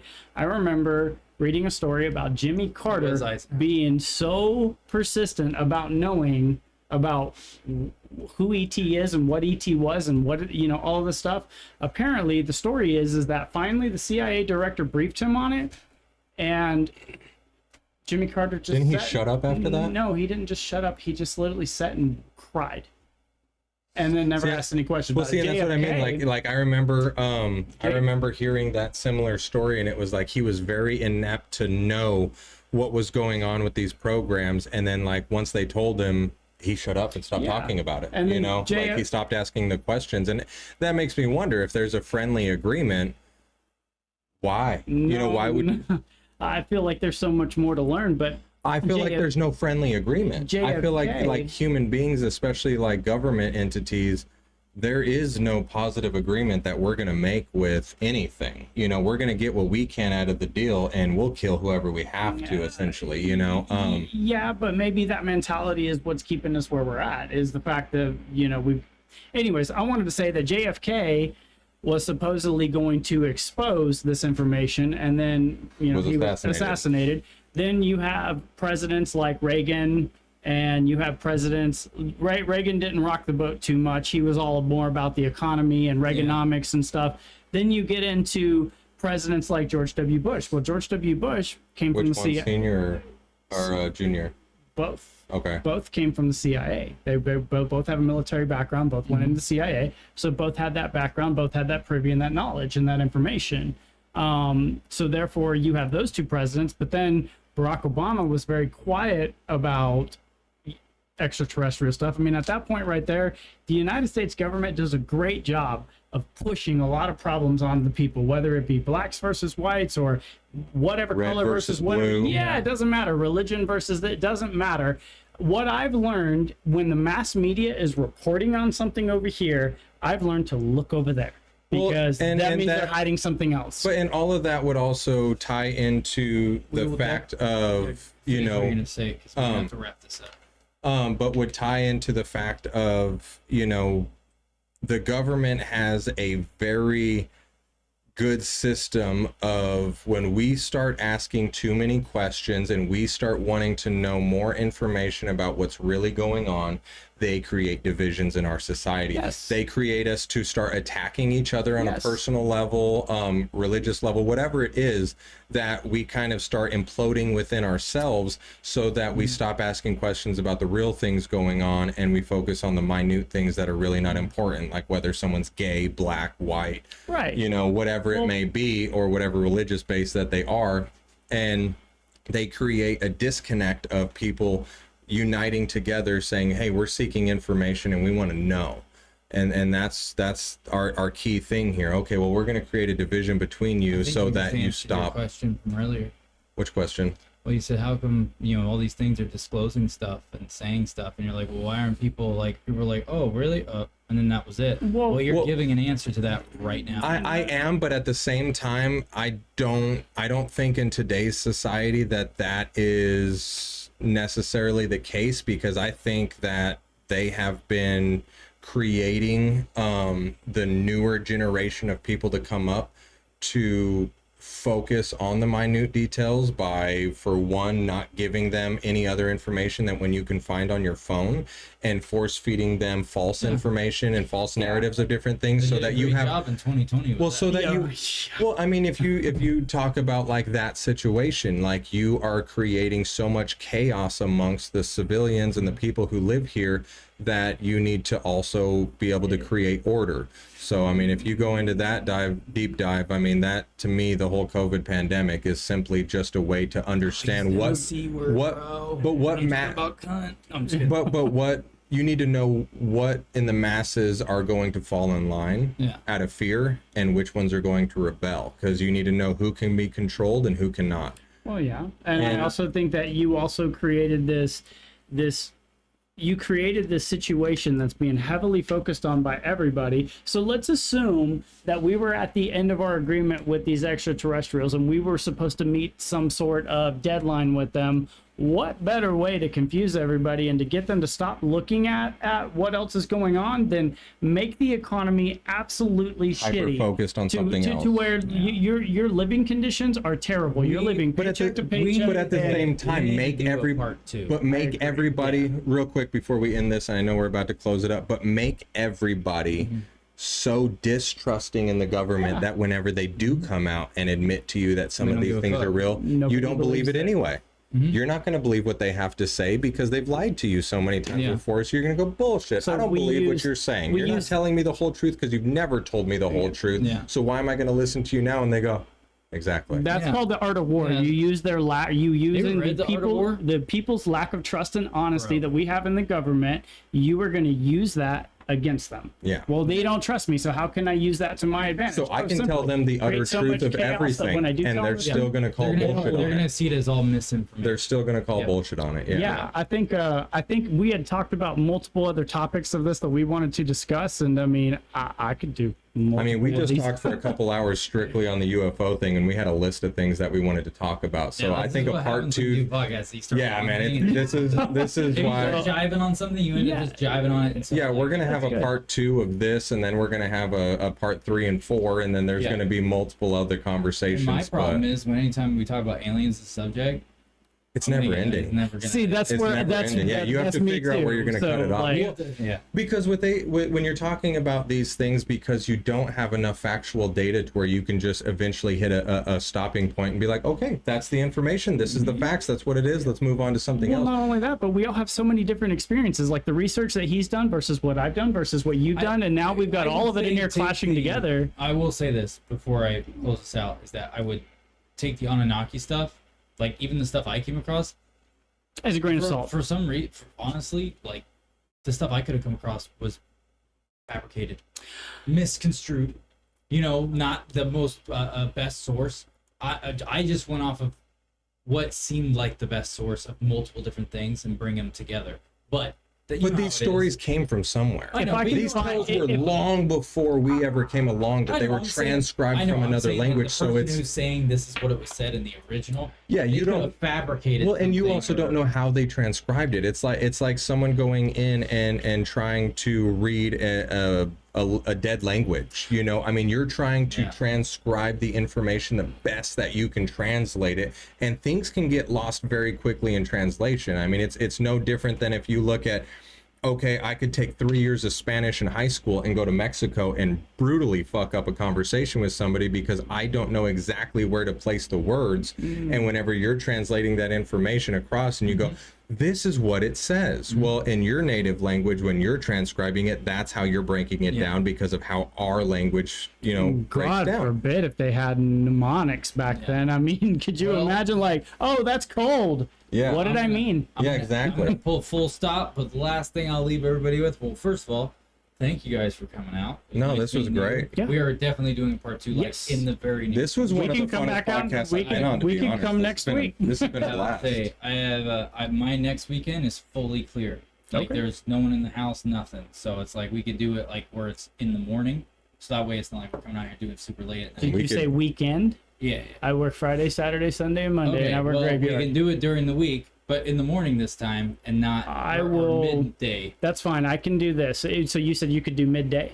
Yeah. Like if we did like He's trying to get us here earlier so we can do a longer podcast. So we're not and- going and into plus the evening. We'll be able to start it when it's not like what I'm talking about. You guys Yeah, have to no, drive back no, late that's at night. okay. We can do that. What I need to do, because I typically tend to work a little bit of like overtime on my days off. I'm off Tuesday, Wednesday, Thursday, but I typically will work overtime on Tuesday, Wednesday, and Thursday. I will pick one of those days and just not Yeah. work that day, and then I will leave in the morning and Yeah. come out here. Yeah, you're gonna. Yeah, so no matter. Yeah, because if we could do like a 3-4 hour podcast and really dive into some of these topics, because I mean, we all came up with a lot of really good topics to discuss, and there's more that we want to reach on. But like this one, I've done at least a half dozen podcasts with Ben, if not more, at this point, and I can't tell you how many conversations end up on this topic. Like we could go in completely focused on But something else and end With all on that this. being said, I am gonna pull the full stops because I didn't realize how it's. Thanks, guys. I about to be appreciate it. 8:15. Thanks for having me, But- man. I'd love to come out again. Ended on a positive note.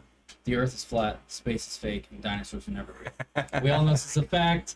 Fossil fuels I don't talked come to a from flat earther dinosaurs, for by the 9 way. fucking hours, and this is what he says. So it must be true. Anyways, I'll see you guys later.